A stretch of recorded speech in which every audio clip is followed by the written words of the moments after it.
ఉన్న జమాత్లలో నేను అత్యధికంగా ఇష్టపడే జమాత్ ఏదైనా ఉందంటే తబ్లిగీ జమాత్. అవునా? ఈరోజు భారతదేశంలో ఇస్లాం గురించి కానీ, బుర్కా ధరించమని చెప్పడం కానీ, ధర్మం బోధించమని చెప్పింది కానీ, మత మార్పిడి లేకుండా ఉన్న ఇస్లాం సోదరులకు మంచి మార్గంలో నడిపించమని చెప్పింది తబ్లిగీ జమాతి అని నేను బిలీవ్ చేస్తాను. ఒకటి. రెండోది, తబ్లిగీ జమాతి లేకపోయి ఉంటే భారతదేశంలో ఇంకా కోట్ల దొంగలు పెరిగిపోయేవారేమో, తాగుబోతులు పెరిగిపోయే వాళ్ళేమో, లేకపోతే రేపిస్టులు పెరిగిపోయేవాళ్ళేమో, మూర్ఖులు ఎక్కువగా ఉండేవాళ్ళేమో. కానీ మంచిని బోధించి ధర్మ మార్గంలో నడిపించేటువంటి జమాతులలో నాకు తబ్లిగీ జమాత్ అంటే చాలా ఇష్టం. అందుకని మీరు ఆ జమాత్ నుంచి రీప్రజెంట్ చేశారని చెప్పేసి, అంటే ఒక ఫేవరెటిజము అని చెప్పుకోవడానికి ఆ జమాత్ నాకు చాలా ఇష్టం. Thank you. So before going to this, Tablighi Jamaat గురించి, ఫౌండర్ హజరత్ గారి గురించి కానీ, లేదా తబ్లిగీ జమాత్ గురించి చాలామంది హిందువులకు కావచ్చు, ముస్లిం సోదరులకు కావచ్చు, క్రిస్టియన్ సోదరులకు కావచ్చు చెప్పాలంటే మీరు ఏం చెప్తారు? దీని గురించి చెప్పండి. దీని యాక్చువల్గా ఫౌండర్ వచ్చేసి మౌలానా ఇలియాస్ సాబ్ రహమతుల్లాహ్ అలైహి, ఢిల్లీలో. ఈ రోజుకు కూడా అక్కడ మెయిన్ మర్కజ్ అని ఉంటుంది. ఏ ఉద్దేశం మీద ఆయన స్థాపించాడు తబ్లిగీ జమాత్? ఏ ఉద్దేశం మీద అంటే ముస్లిమ్స్ వచ్చేసి రాంగ్ వేలో పోకూడదు. ఫర్ ఎగ్జాంపుల్, మా దైవ ప్రవక్త ముహమ్మద్ సల్లల్లాహు అలైహి వసల్లం ఏం చెప్పారంటే, ఒక వ్యక్తి వచ్చి, ప్రవక్త గారు నేను అందరికన్నా మంచిగా ఎవరిని చూడాలా, ఎవరిని చూసుకోవాలా అంటే ప్రవక్త గారు అన్నారు మీ అమ్మగారు. ఆమె తర్వాత ఎవరు అంటారు, మళ్ళీ అంటారు మీ అమ్మగారు. ఆమె తర్వాత ఎవరు అంటారు మీ అమ్మగారు అని ప్రవక్త గారు. ఆమె తర్వాత ఎవరు ప్రవక్త గారు అంటే మీ నాన్నగారు. అమ్మ యొక్క స్థానము నాన్న కన్నా 3 రెట్లు ఎక్కువ. 3 రెట్లు ఎక్కువ. ఇప్పుడు మన సమాజంలో ముస్లిం సోదరులు కొంతమంది ఏం చేస్తారు, అమ్మని ఓల్డ్ ఏజ్లో వేసేయడం, లేదంటే వాళ్ళని పట్టించుకోకపోవడం, పెళ్ళి అయిన తర్వాత భార్యని ఎక్కువ చూసుకోవడం, అమ్మని చూసుకోకపోవడం, ఇలాంటి.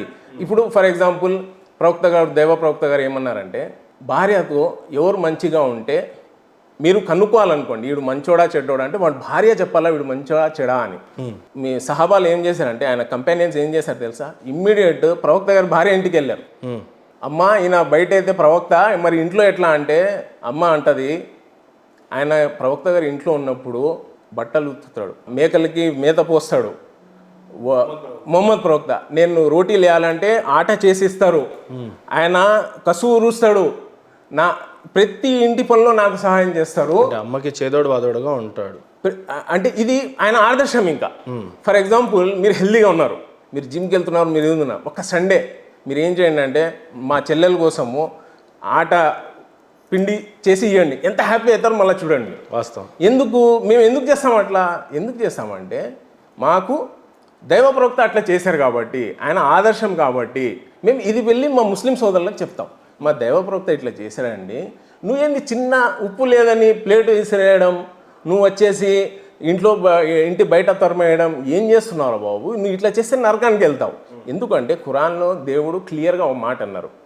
ఎక్కడంటే మీకు రెఫరెన్స్ చెప్తాను చూడండి, సూరా 4:59, అతివుల్లా అతివుర్ రసూల్. అల్లాను ఫాలో కావాలా, ప్రవక్తను ఫాలో కావాలా. ప్రవక్తని ఎవరైనా ఫాలో కాకపోతే వాడు అల్లాను ఫాలో కానట్టే. ప్రవక్తను కంపల్సరీ ఫాలో కావాలా. సో నువ్వు ఏం చేస్తున్నావు ఇప్పుడు? మీరు ఫస్ట్ వాళ్ళకి మేము చెప్పేది ఏమంటే, కల్మా చదివినంత మాత్రాన నువ్వు స్వర్గానికి పోలేవు, ఇది రాసుకో. నువ్వు అస్సలు పోలేవు. నువ్వు కొన్ని పనులు ఉన్నాయి, అది చేయాలా. అది ఎలాంటి పనులు? దైవ ప్రవక్త ముహమ్మద్ సల్లల్లాహు అలైహి వసల్లం ఏం చెప్పారో ఆ విధంగా చేయాలా. దీంట్లో మెయిన్ 5 క్వశ్చన్స్ ఉన్నాయి, అది తర్వాత మేము డిస్కస్ చేద్దాం. ఇంట్రొడక్షన్ జమాత్ గురించి, తబ్లిగ్ జమాత్లో మేము 5 మెయిన్ క్వశ్చన్స్ మేము బోధిస్తాం అనమాట. అది ఏమంటే, ఇప్పుడే చెప్పండి, like we have to go. Tablighi Jamaat గురించి తబ్లిగీ జమాత్లో మెయిన్ ఏమంటే వీ ప్రీచ్ 5 థింగ్స్ బేసికల్లీ. అంటే వేరే విషయాలు కూడా ఉంటాయి. దైవ ప్రవక్త ఎలా పండుకునేవారు. రైట్ సైడ్ ఈ చేతి ఉంది కదా, ఈ బుగ్గ కింద వేసుకొని రైట్ హ్యాండ్ ఇట్లా వేసుకొని ఇట్లా నిద్రపోయేవారు. కడుపు మీద నిద్రపోయేవాడు కాదు ఆయన. Okay, right side పండుకునేవాడు.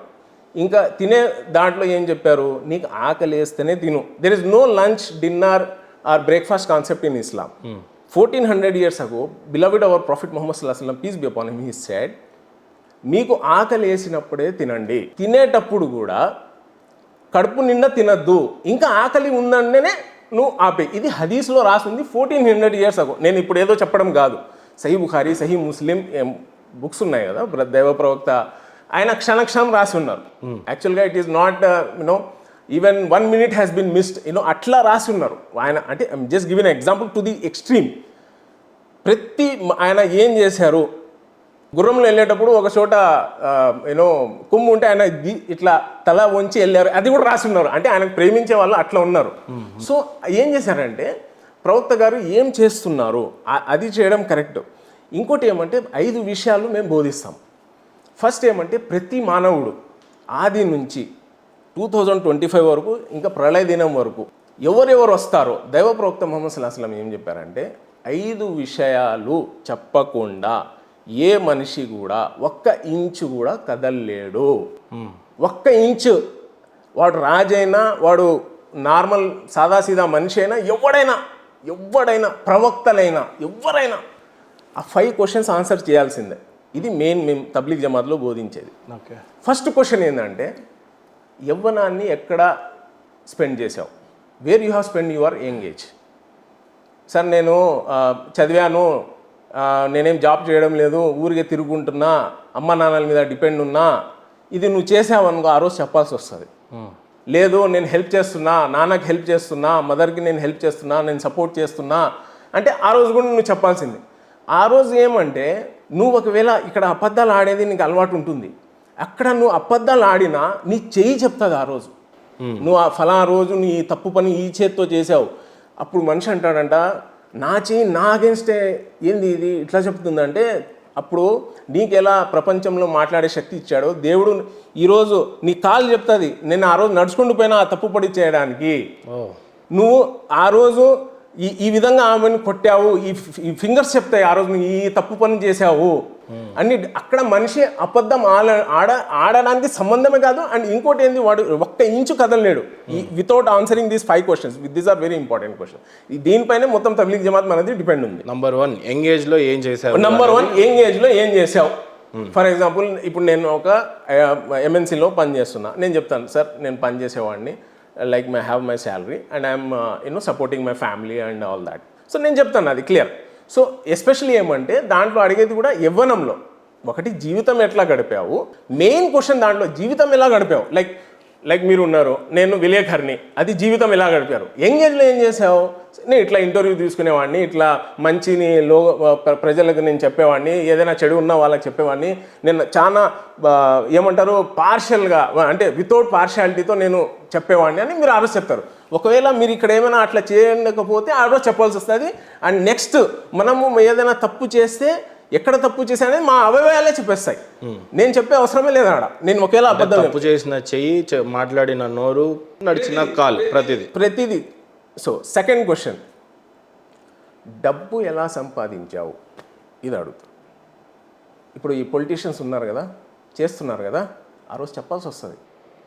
అది 2G స్కామ్ చేశాను, 1,00,000 కోట్లు దొబ్బేశాను, మనుషులు తినడానికి లేక సస్తున్నా, నేనేమో కరప్షన్ చేశాను చెప్పాల్సి వస్తుంది ఆడ. అస్సలు ఎవడికి వదిలేది కాదు ఆడ. ఎవడున్నాడు, ఎవడు అబ్బ కొడుకున్నా ఆడ చెప్పాల్సిందే. సో కాబట్టి సెకండ్ క్వశ్చన్ ఏమంటే డబ్బు ఎలా సంపాదించావు. థర్డ్ క్వశ్చన్ ఆ డబ్బు ఎలా స్పెండ్ చేసావు. సంపాదించడం గొప్ప కాదు, ఎలా స్పెండ్ చేసావు, ఎలా ఖర్చు చేసావు, how you spend your money. ఆ రోజు ఆడికి అవసరం ఉంటే నేను ఇవ్వలేదు, ఆ రోజు చెప్పాల్సి వస్తుంది. లేదు వానికి మర్డర్ చేయించడానికి అది డబ్బు ఇచ్చా చెప్పాల్సి వస్తుంది. నువ్వు చెప్పకపోయినా నీ అవయవాలు ఆ రోజు చెప్తాయి, గుర్తుపెట్టుకో. ఈరోజు నువ్వు పెళ్ళాన్ని కొడుతున్నావు ఎందుకు, కట్నం నీకు ఇవ్వలేదని. కొడక్క నువ్వు ఆ రోజు నీకు దేవుడు ఖచ్చితంగా అడుగుతాడు, నువ్వు చెప్పాల్సిందే ఆడ, అవును నేను టార్చర్ చేశాను భార్యని, నాకు కట్నం ఇవ్వలేదు కాబట్టి. ఓకే, నువ్వు ఎలా ఖర్చు చేసావు కూడా నువ్వు చెప్పాలా. ఊరికే లైక్ మేమేమంటామంటే ఇజాఫా అంటాం, అంటే లైక్ వేస్ట్ చేసావా, లేదంటే నువ్వు కరెక్ట్ వేలో ఖర్చు చేసావా, ఇది కూడా నువ్వు చెప్పాల్సిందే. ఫోర్త్ క్వశ్చన్ ఏమంటే ఎంత జ్ఞానాన్ని సంపాదించావు. ఫర్ ఎగ్జాంపుల్ ఇప్పుడు నేను సింగపూర్ వెళ్ళాను, సింగపూర్లో ఎయిర్పోర్ట్లో రాస్తుంది death penalty to drug traffickers, క్లియర్గా రాస్తుంది ఆడ. నాకు తెలీదు అంటే అరే నువ్వు తెలుసుకోవాలా, నువ్వు ఇప్పుడు you are the culprit now, you have not known and also you are doing that one. నువ్వు ఒక దేశంలో ఉన్నప్పుడు నువ్వు తెలుసుకోవాలా. అదేవిధంగా మంచి ఎలా చేయాలా నాకు తెలీదు అంటే నువ్వు నరకానికి పోతావు. నువ్వు తెలుసుకోవాలా. ఇప్పుడు మీరు చేస్తున్నారు చూడండి అన్వేషణ. ఎందుకు చేస్తున్నారు? ఏది తప్పు ఏది కరెక్ట్ అని మీరు నేర్చుకోవాలని ఉన్నారు కాబట్టి మీరు ఏం చేస్తున్నారు? సో మీరు తెలుసుకుంటున్నారు, ఆ ప్రాసెస్లో ఉన్నారు. ఓకే, మీకు కరెక్ట్గా తెలియాలా. సో ఇదైతే కంపల్సరీ, ఇదైతే సత్యం. ఏమంటున్నా అంటే మనకు ఎలా జ్ఞానాన్ని నువ్వు సంపాదించావు, ఎంత జ్ఞానాన్ని సంపాదించావు కంపల్సరీ నువ్వు చెప్పాలా. నాకు తెలియదు అని నువ్వు అక్కడ దబాయించుకోలేవు. ఓకే, నా last and fifth and most important question, ఎందుకు మేము తబ్లీగ్ జమాత్ చేస్తాము, ఎందుకు మనం చేస్తాము అనేది ఫిఫ్త్ క్వశ్చన్లోనే ఉంది. అది యాక్చువల్గా నేర్చుకుంది ఇతరులకు ఎంత చెప్పావు. మహేందర్ గారు ఆ రోజు వీడియో తీసి నాకు డౌట్లు ఉన్నాయి అని చెప్తే నువ్వు ఇంట్లో ఇండియా న్యూజిలాండ్ చూసుకుంటా కూర్చున్నావా అని దేవుడు అడుగుతాడు. ఫర్ ఎగ్జాంపుల్ అండి, ఇప్పుడు మీరు ఒక హిల్ స్టేషన్ వెళ్తారు. ఓకే, మీరు సీనరీ ఎంజాయ్ చేస్తున్నారు. జస్ట్ ఎగ్జాంపుల్ కోసం, please don't mind any. Okay, so ఏమవుతుందంటే మీ బాబు ఎవరో చిన్నోళ్ళు వాళ్ళు ఏదో మీరు సీనరీ చూసిన బిజీ ఉన్నారు, వాళ్ళు మీ దగ్గర నుంచి వెళ్ళిపోయారు. ఇప్పుడు they reach to edge of A hill. అక్కడ ఒక మనిషి కూర్చొని ఉన్నాడు హాయిగా, అతను కూడా సీనరీ ఎంజాయ్ చేస్తున్నాడు. ఎంత బాగుంది సీనరీ, ఎంత గొప్పగా ఉంది, ఎంత పచ్చదనం ఉంది అంతా చూస్తున్నాడు. ఆ పిల్లోడు పడిపోతున్నాడు, చూస్తున్నాడు, కానీ ఆపడం లేదు. ఎందుకు? రాజ్యాంగంలో రాసలేదు కదా ఆ పిల్లోని ఆపాలని. He's doing his own business, he's minding his own business. ఇప్పుడు పిల్లోడు పడిపోయాడు అనుకోండి, దేవుడు అన్ఫార్చునేట్లీ మేమేమంటాం, రే నువ్వు పక్కనే ఉన్నావు కదరా, నువ్వు లేచి వెళ్ళే అవసరం కూడా లేదురా, ఒక్కసారి చేత్తో పట్టుకుంటే అయిపోయేది కదరా, నువ్వు ఎందుకు పట్టుకోలేదని అంటామా అన్నమా. సో సేమ్ వే ఇప్పుడు ఫర్ ఎగ్జాంపుల్ మీరు విజయవాడ వెళ్తున్నారు. ఓకే, హైవేలో అక్కడ ముందు ఏదో పెద్ద యాక్సిడెంట్ అయింది. ఓకే, అందరు రిటర్న్ వస్తున్నారు. మీకు ఒక్కరు ఎవరైనా చెప్పేసి ఉంటే రే బాబు ఆడ యాక్సిడెంట్ అయింది మీరు వెళ్ళిపోండి అంటే మీరు వెళ్ళిపోయారు. మీకు ఎవరు చెప్పకుండా వెళ్ళిపోయి మీరు అక్కడ వెళ్ళి యాక్సిడెంట్ చూస్తే మీరు ఏమంటారు? ఇన్ని నా కొడుకులు వెళ్ళాం ఒక్కడు కూడా చెప్పలేదని చెప్తారా చెప్పరా మీరు? ఎనీ ప్రమాదం పొంచి ఉంది అని వాడు చెప్పలేనప్పుడు అక్కడ బ్లాక్ ఉంది. ఇప్పుడు అక్కడ ముందు బ్లాక్ ఉంది కాబట్టి మీరు వెళ్ళలేరు. ఇంకా అడు రిటర్న్ వచ్చేవాడు ఒక్కడు చెప్పింటే నేను అంత దూరం వెళ్ళేవాడు కాదు కదా. సో ఆ విధంగా మనకు ఎంత నాలెడ్జ్ ఉందో అందుకే నేను చెప్పాను.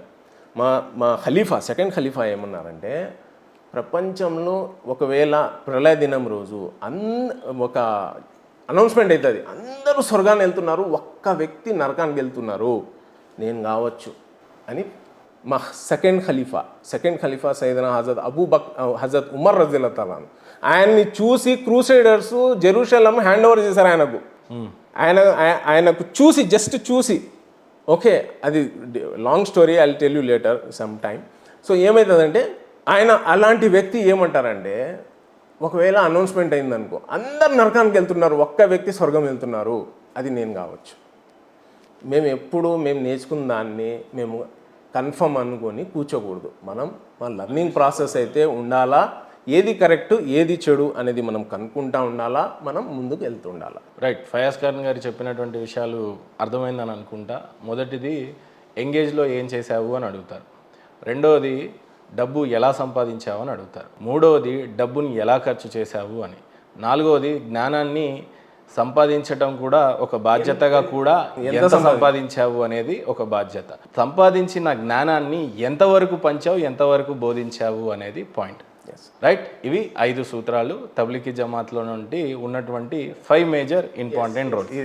ఇదే పట్టుకొని మనం ఏమంటే, ఎవరైతే ఇంకా దీంట్లో ఏమేమి వస్తాయంటే ఈ నాలెడ్జ్ మీరు అని చెప్పారో, ఇప్పుడు ఆ నాలెడ్జ్ మా దైవ ప్రవక్త, ఎందుకంటే ఖురాన్లో అల్లా చెప్పేశారు అతిఉల్లా అతిউ రసూల్, నన్ను ఫాలో కాండి, నా ప్రవక్తను ఫాలో కాండి. ఇప్పుడు ప్రవక్త గారు ఏమేమి చేశారో అది మేము వెళ్ళి చెప్తాం. రే బాబు గుట్కా తాగద్దు, తినకూడదు, అదే సారీ నేను ఎప్పుడు యూజ్ చేయలేదు కాబట్టి నాకు. ఓకే, సో ఇట్లా అంటే ఏదైనా అతనిలో ఏది బ్యాడ్ ఉందో that we will tell him that ప్రవక్త ఇట్లా చేసేవారు కాదురా బాబు. So this is the way you have to lead your life అనేది మేము చెప్తాము. మత మార్పిడి అనేది తబ్లిగీ జమాత్ చేస్తుందా చేయదా? మీరు ఫయాజ్ ఖాన్ గారు మత మార్పిడి చేస్తారా చేయరా? భారతదేశంలో ఇంతవరకు ఫయాజ్ ఖాన్ గారు మత మార్పిడికి పూనుకున్నారా? లేదు ఇస్లాం పాటిస్తున్నటువంటి సోదరులకు ఇస్లాం మాత్రమే బోధిస్తున్నారా? నేను మీకు క్లియర్గా చెప్పాను, తబ్లీగ్ జమాత్ నుంచి నేను వచ్చాను. తబ్లీగ్ జమాత్ ఏమంటే మనం ముస్లిం సోదరుల మీదే మేము పని చేస్తాం.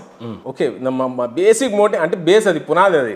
ఇంకా వాళ్ళు ఆల్రెడీ ముస్లిం, మళ్ళీ వాళ్ళకి ముస్లిం చేసేది ఏం లేదు. లేదు, హిందువులను కానీ క్రిస్టియన్ కానీ వేరే ఇతర మతస్థులను మీరు మత మార్పిడి చేయడం కానీ లేదు ప్రలోభం కానీ ఏమన్నా పెట్టారా? లేదండి, లేదు.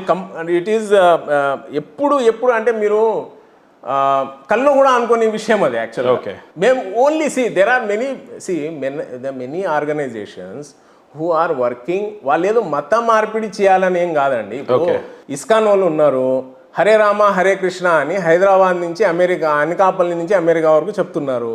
ఎందుకంటే ఆ దేశాల్లో వాళ్ళని అలో చేశారు కాబట్టి వాళ్ళు చెప్తున్నారు. ఓకే, సో కాబట్టి వేరే ఆర్గనైజేషన్స్ చేస్తుండొచ్చేమో, కానీ తబ్లీగ్ జమాత్ అయితే మనం ఓన్లీ ముస్లిమ్స్లోనే పనిచేస్తారు. Only Muslim, the only, I'm telling you, the only. There is nothing out side anything. ఎందుకంటే మసీద్లోనే మనం ఎక్కువగా స్పెండ్ చేస్తాం కాబట్టి, మసీద్లోనే ఉంటాం కాబట్టి ఒక కంఫర్ట్ జోన్. అంటే అట్లా అని మన హిందూ సోదరులు క్రిస్టియన్ సోదరులు రాకూడదని కాదు. They most welcome, they have to come, they will come. మేము ఇఫ్తార్ పార్టీ ఇస్తాం, మీరు రండి, అదేం ఇష్యూ కాదు. జస్ట్ ఐఎమ్ టెల్లింగ్ కి Tabligh Jamaat, particularly Tabligh Jamaat, we work only with the Muslims. Right Fayaz Khan గారు, నేను అడగబోయే ప్రశ్నలకి నెక్స్ట్ చాలా సూటిగా స్పష్టంగా చెప్తున్నారని భావిస్తున్నాను. మీ క్వశ్చన్స్లో వెళ్ళే ముందు ఏమవుతుందంటే, ఫస్ట్ మనం ఇస్లాం ఏం బోధిస్తుంది. ఇప్పుడు నేను మీకు చెప్పాను, ఇస్లాంలో నా క్వశ్చన్ విన్నాక చెప్పండి. First question what I'm saying is you might be get the answer in that. What I'm saying is first as a Muslim గా నేను ఏం బిలీవ్ చేస్తాను, ఇస్లాం నేనేం బిలీవ్ చేస్తాను అది నేను మీకు చెప్తాను. ఒకవేళ మీ ఆన్సర్ అయిపోతే ఓకే, లేదంటే అట్లీస్ట్ నా ఇంట్రొడక్షన్ అయినా, అంటే నా ఇస్లాం మేము ఏం బోధిస్తాము, మద్రసాల్లో ఏం చదివిస్తాము, మసీదులలో ఏం బోధిస్తాము అనేది మీకు కొంచెం అర్థం కావాలి కదా. So will start with very basic. దయచేసి వినండి. డెఫినెట్ గా క్వశ్చన్స్ అడుగుతాను ఫయాజ్ ఖాన్. అంటే క్వశ్చన్స్ కాదు, నేనేమంటున్నా, ఫస్ట్ లెట్ మీ టెల్ మేము ఏం బిలీవ్ చేస్తాము. ఓకే, ఫస్ట్ బేసిక్ మేము అని అంటే ముస్లిమ్స్ మేము ఓవరాల్ గానా లేకపోతే only Tablighi Jamaat? Overall complete from like from 57 countries of 2 billion Muslims around the world ఏం బిలీవ్ చేస్తారని. రైట్, అయితే మద్రసాలలో మీరు ఏం బోధిస్తారు, ఒకటి మసీదులలో ఏం బోధిస్తారు, దయచేసి చెప్పండి. ఎస్. సో బేసిక్గా ఏమంటే, మనము యాక్చువల్గా నఫ్స్ అనేది ఒకటి కాన్సెప్ట్ ఉందండి. ఓకే, అది బోధిస్తాము. సో బేసిక్గా వెళ్దాం. ఫస్ట్ ఫర్ ఎగ్జాంపుల్, ఇప్పుడు హైదరాబాద్ అండి, ఇప్పుడు మేము హైదరాబాద్లో ఉన్నాం. ఇప్పుడు హైదరాబాద్లో వర్షం పడుతుంది అనుకోండి. ఓకే, సో ఆ వర్షము ఓన్లీ ముస్లిమ్స్లో దేవుడు ఇచ్చాడు అనుకో, నా ఇంటి మీద పడాలా, మీ ఇంటి మీద పడకూడదు. మీరు నమ్మనప్పుడు మీ ఇంటి మీద ఎందుకు పడాలా చెప్పండి. ఒకవేళ అది హిందువుల దేవుడు ఇస్తున్నారు అనుకోండి, god and goddesses are giving rain అనుకోండి, నా ఇంటి మీద ఎందుకు పడాలా నేను నమ్మనప్పుడు?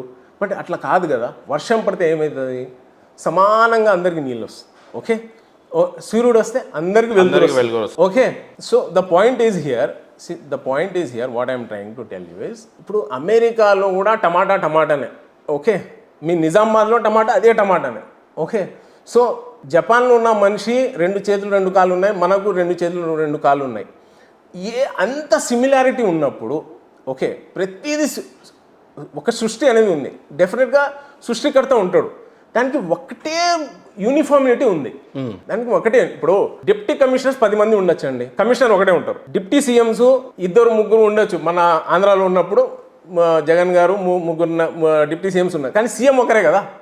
సో ఇదే విధంగా ఈవెన్ అట్ హోమ్, ఇప్పుడు భార్య నేను కూడా హెడ్, మా హస్బెండ్ నేను కూడా హెడ్ అన్నాడు అనుకో, ఆ ఇల్లు కూడా నడవదు.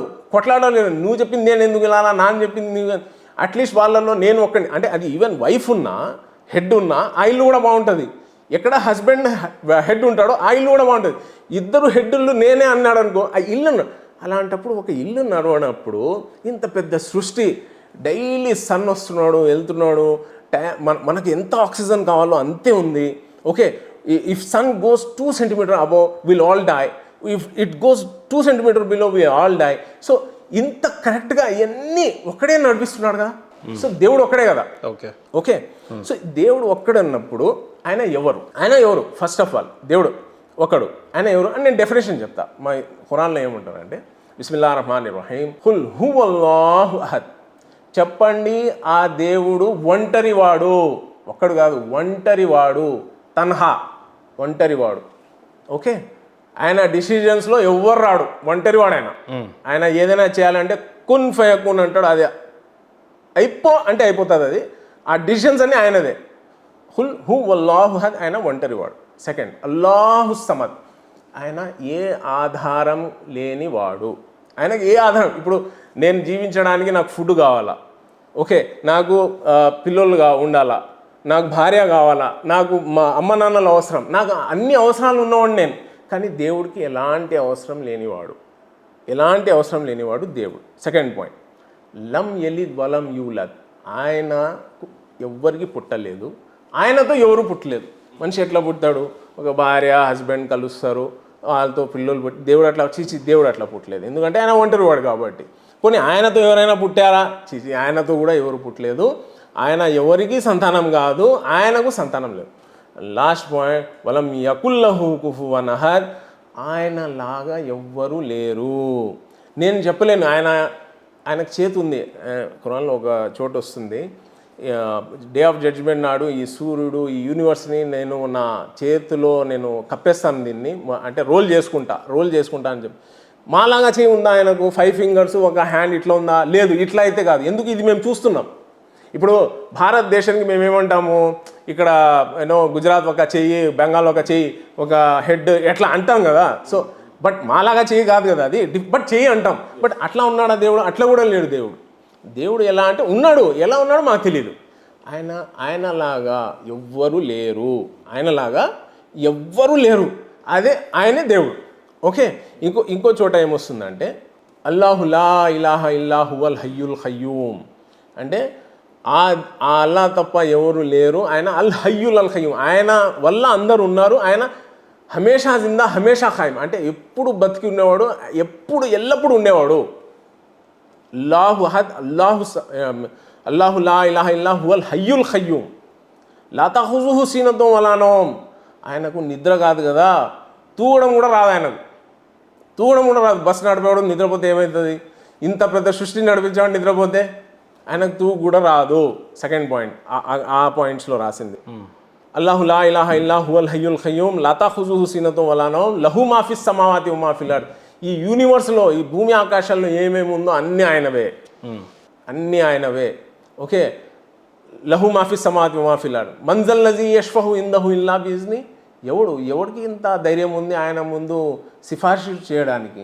నాకు తెలుసు ఈయన మంచోడు, ఈయన నేను నీకు రికమెండ్ చేస్తున్నా, దేవుడా నువ్వు క్షమించి, ఆయన ముందు చెప్పడానికి ఎవరికంత ధైర్యం ఉంది? ఎవరికంత ఉంది? ఇల్లా బిఇజ్నిల్లా, నేను ఎవరికైతే నేను పర్మిషన్ ఇస్తానో వాడు చెప్పొచ్చు. అంటే కొన్ని ఉన్నాయి ఇస్లాంలో. ఎట్లా అంటే, ఒక షహీద్ అనుకోండి, దేవుడు వేలో ఆయన చనిపోయాడు, ఆయన ఎవరినైనా రికమెండ్ చేస్తే అది డిఫరెంట్ విషయం. అట్లా కాకుండా నాకు ఆ సాయిబు బతికిస్తాడు, లేదంటే ఈ మౌల్వి బతికిస్తాడు, లేదంటే నన్ను ఆయన హెల్ప్ చేస్తాడు, ఈ ముఫ్తీ నాకు స్వర్గం తీసుకోవడం, ఇది కాదు. First of all there is no recommendation. But నేను ఎవరినైనా పర్మిషన్ ఇస్తే ఆడు చెప్తాడు. ఎందుకు పర్మిషన్ లేదు, ఎందుకు సిఫారిష్ చేయలేరు అంటే, ఈ నెక్స్ట్ పాయింట్ ఏమంటారంటే, అల్లాహు లా ఇలాహ ఇల్లా హువల్ హయ్యుల్ ఖయ్యూమ్ లా తఖుజుహు సీనతుం వలా నౌమ్ లహు మా ఫిస్ సమావాతి వ మా ఫిల్ అర్ద్ మంజల్ లజీ యష్ఫహు ఇందహు ఇల్లా బిఇజ్నిహి యఅలము మా బైన ఐదిహిమ్ వ మా ఖల్ఫహుమ్, అంటే నేను ప్రతి మనిషికి త్రూ నాకు తెలుసు. దేవుడికి మనం ఎలా ఉన్నాము, నా ముందు ఏమున్నాయి, బ్యాక్ సైడ్ ఏమున్నాయి, అన్నీ దేవుడికి తెలుసు. ఇంకా ఆయన దగ్గర ఎవడు రికమెండ్ చేసేది? ఆయనకు మొత్తం తెలుసు కదా నేను ఎలాంటి వ్యక్తినో.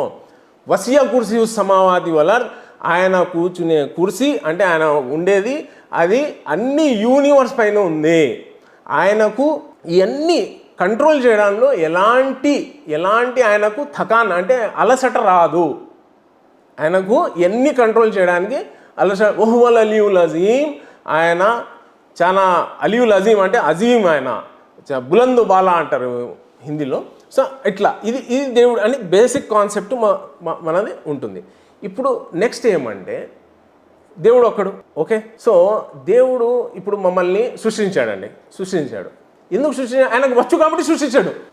ఇప్పుడు మీరు బాడీ బిల్డర్, మాషల్లా అంటున్నా, దేవుని దయ వల్ల. మాషల్లా మీనింగ్ ఏమంటే because of Allah. So body builder ఉన్నోడు బాడీ చూపించుకుంటాడు నాకు ఉంది అని. ఒక సైంటిస్ట్ ఏదైనా కనుక్కున్నాడు అనుకో, వాడు ఏం చూపిస్తాడు? నేను కనుక్కున్నా అని జనాల్లోకి వస్తాడు. ఓకే, సో అదేవిధంగా దేవుడికి మనుషులు చేయడం వచ్చు కాబట్టి దేవుడిని పుట్టించాడు, మనుషుల్ని పుట్టించి అలాగనే వదలలేదు. పుట్టించి అలానే వదలలేదు, 3 పనులు చేశాడు. ఇది చాలా ఇంపార్టెంట్. మా నెక్స్ట్ డిస్కషన్స్కి it depends on 50% on this only. Okay, first వచ్చేసి మాలో నఫ్స్ అనేది పెట్టారు. నస్ కాదు, నస్ అంటే ఇది ఏమంటారు, ఇది నరం కాదు, నఫ్స్ అంటే ఒక మీటర్ అనుకోండి, ఒక మీటర్ లాగా పెట్టాడు దేవుడు. ఆ మీటర్ ఏమంటే ఏది మంచి ఏది చెడు అని చెప్పేస్తుంది. బ్రెయిన్ అనుకోండి, నఫ్స్ బ్రెయిన్ కాదు, బ్రెయిన్ ఆలోచిస్తుంది మంచి చెడును ఆలోచించి. ఇప్పుడు ఫర్ ఎగ్జాంపుల్ ఒక బ్రెయిన్ కాదు, సమాజ్ శక్తి అనుకోండి, సమాజ్ అంటారు. సమాజ్ అంటే జ్ఞానమే కదా, జ్ఞానం అర్థం చేసుకునే జ్ఞానం అంటే knowledge. Okay, C you got the point. ఏదేమైనా మంచి చెడు ఆలోచించగలిగే ఒకే యంత్రం బ్రెయినే బాడీలో. హార్ట్ చేసే పని బ్రెయిన్ చేయదు, బ్రెయిన్ చేసేది హార్ట్ చేయదు. బ్రెయిన్ అంటే ఆయన థింక్ చేసి, అంటే బ్రెయిన్ అంటే రే నీకు బుద్ధి ఉందా లేదా అంటాం. ఒకడికి అన్యాయం చేయకూడదా అని చెప్పగలిగే ప్రక్రియ ఏంటి? నస్ అంటే ఏంటి చెప్పండి. నఫ్స్ అదే చెప్తున్నా. నఫ్స్ అంటే మంచి చెడు ఇప్పుడు చేయగలిగే జ్ఞానం. ఫర్ ఎగ్జాంపుల్ మీ ఎంప్లాయీస్ ఉన్నారండి, మీరు ఎవరో ఇంటర్వ్యూ కోసం మీ ఎంప్లాయీని పంపించారు. మీరు టీఏడిఏలు ఇస్తారు కదా వాళ్ళకు. ఓకే, వాడు వచ్చాడు ఆఫీస్కి వచ్చి మీకు టీఏడిఏ పెడుతున్నాడు. వాడికి ఆటోకి 100 రూపాయలు అయింది, వాడు 200 రాస్తున్నాడు. ఆ రాసేటప్పుడు లోపల చెప్పేస్తుంది. అదే అంటున్నాను నేను కూడా, ఏది చెడు అని చెప్పగలిగే ఒక మీటర్ అనుకోండి. Metre correct. బట్ అది చేసే పని బ్రెయిన్ లోనే ఉంటుంది నా ఉద్దేశంలో. ఓకే, వినండి.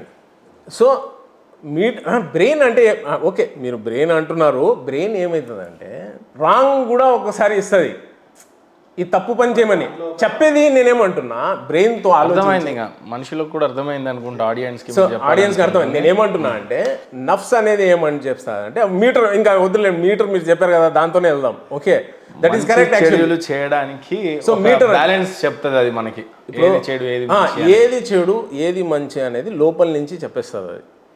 ఇప్పుడు ఫర్ ఎగ్జాంపుల్, ఇప్పుడు నేను చెప్పిన మాటలన్నీ అవును కదా, ఇట్లే కదా ఉండాల్సింది, కరెక్టే కదా. మద్రసాలలో మసీదులలో మీరు బోధించేది ఏంటి అని అన్నాను నేను. క్వశ్చన్ ని కూడా గుర్తు చేసుకొని ఆన్సర్. ఇదే మనం ఇంకా బోధించేది. ఇంకా మనం బేసిక్ హిక్మా అంటారు దీన్ని. హిక్మా అంటే ఒక విజ్డమే మనం బోధించేది ఎప్పుడు. సో ఏమవుతుందంటే ఆ ఫస్ట్ అనేది మనకు 3 విషయాలు ఇచ్చాడు దేవుడు. ఒకటి నఫ్స్ ఇచ్చారు. నఫ్స్ అంటే ఏంటంటే ఇది మంచి ఇది చెడు అని చెప్పేస్తుంది ఇమ్మీడియట్గా. ఎవడైనా అది చెప్పినా పని చేస్తాడు. అంటే అరే 200 కాదు కదా 100 అన్నా వాడు దాన్ని కొట్టి లెల్లెచ్చిచి నాకు 200 అని వాడు రాస్తాడు. అది వాడు చాయిస్. అది ఇంకా వాడికి లోపలైతే ఆ మనఃసాక్షి చెప్పేస్తుంది ఇది తప్పు, నువ్వు 200 రాస్తున్నావు, నీకు అయింది 100, నువ్వు 200 రాస్తున్నావు అని చెప్పేస్తుంది. అది అయిపోతుంది. ఓకే, అయినా వాడు చేస్తాడు, అది వేరే విషయం. ఇక్కడ మీకు మీటర్ ఉండే మంచి పని చేసావు, ఏమైనా భోజనం పెట్టించావు, ఏదైనా మంచి పని చేసావు, అప్పుడు నీకు షాబాష్ ఇస్తారు, నువ్వు మంచి పని చేసావు, ఇది నీకు అది వస్తుంది, ఆ ఫీలింగ్ వస్తుంది.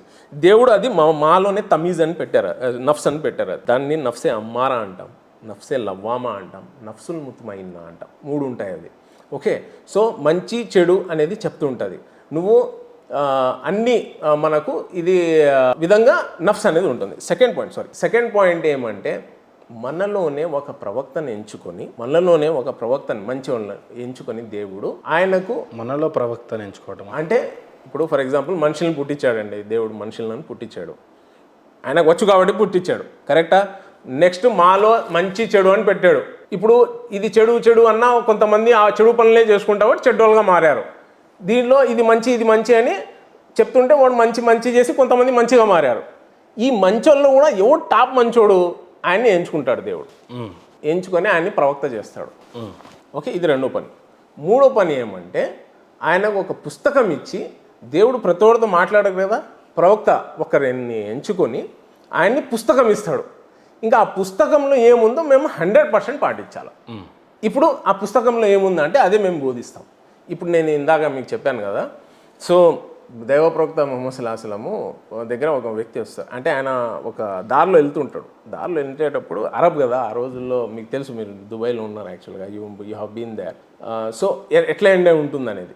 సో ఒక దారి ఎట్లా ఉంటుందంటే చాలా ముళ్ళు ఉంటాయి, హీట్ అయిపోయిన రాళ్ళు ఉంటాయి, ఎట్లా అంటే కాలు పెడితే బొబ్బలు లేస్తాయి, అట్లా ఉంటుంది. ఆ మొత్తం ఏరియా అంతా అట్లా ఉంటుంది. వాళ్ళ అమ్మగారితో వెళ్తుంటే ఆయనకు ఆలోచన వస్తుంది, అరే నా అమ్మగారు ఇక్కడ నడుస్తే ఆయనకు ఎంత ఇబ్బంది అవుతుంది, ఆమెకు ఓ పని చేస్తా, ఆమెకు నేను ఎత్తుకుంటా, ఆమెకి ఈ కష్టం నుంచి నేను కాపాడిస్తా అని అమ్మని ఎత్తుకొని పాపం ఆయనే నడుస్తాడు. పాపం ఆ ముళ్ళు గుచ్చుకుంటాయి ఆయనకు, ఆ ఏ వేడికి అన్ని బొబ్బలు లేసిపోతాయి, బ్లడ్ వస్తుంటుంది. అంత కష్టంతో మా అమ్మను కాపాడి ఇంటికి వదిలిపెట్టి పరిగెత్తుకుంటా దేవుడు ప్రవక్త గారు వచ్చి, ప్రవక్త గారు నేను ఇంత కష్టం నుంచి మా అమ్మగారిని నేను కాపాడాను. ఎవరు? మొహమ్మద్ ప్రవక్త వారు ఇంకో ప్రవక్త దగ్గర? ఒక వ్యక్తి మొహమ్మద్ ప్రవక్త గారి దగ్గర వస్తారు. ఓకే. ఆయనతో ఇట్లా అవుతుంది. ఏమవుతుంది? ఆయన వినింటాడు, అమ్మని బాగా చూసుకోవాలని వినింటాడు ప్రవక్త దగ్గర నుంచి. సో ఇప్పుడు ఇందాక కాలు కాలుతూనే చేస్తూనే ప్రవక్త కాదు ఈ మనిషి, ఇందాక మొహమ్మద్ ప్రవక్త వారు అని అన్నారు.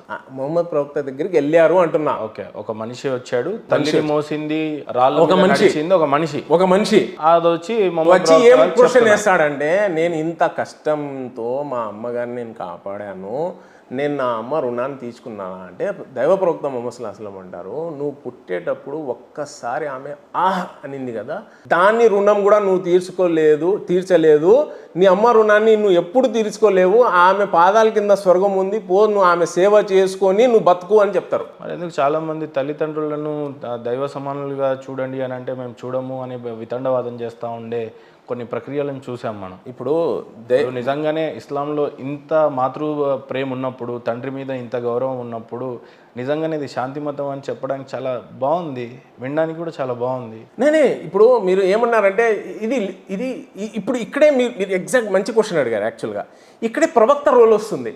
ఈ ప్రవక్త ఆయన ద్వారా నుంచి ఏం చెప్పడు, మంచోళ్ళని ఎంచుకున్నాడు దేవుడు, ఆయన ఒక పుస్తకం ఇచ్చాడు. పుస్తకంలో ఏం చెప్పాడు, అమ్మా నాన్నలతో బాగుండమన్నాడు, కానీ అమ్మా నాన్నని దేవుడు అనొద్దని చెప్పారు.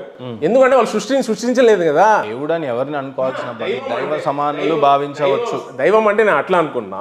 సో మీరు దైవం అంటుంటే అట్లా అనుకున్నాను నేను. ఈవెన్ దైవ గ్రంథాలలో కూడా చెప్తుంది ఏంటంటే దైవ సమానులు అని అంటే సమానం అని కాదు, జస్ట్ తల్లిదండ్రులను గౌరవించే ఒక ప్రక్రియ ఇది ఉందండి. ఇది ఇప్పుడు మీరు మంచిగా ఉంది అంటున్నారు, థ్యాంక్స్ ఫర్ దట్. దేవుడు ఇది మీ మనస్సాక్షి యాక్చువల్గా. ఇప్పుడు మీలో నఫ్స్ ఉంది కదా, అది ఏం చెప్పిందంటే అవును కదా, ఇదే కదా కరెక్టే, ఇది మీరు ఒప్పుకున్నారు.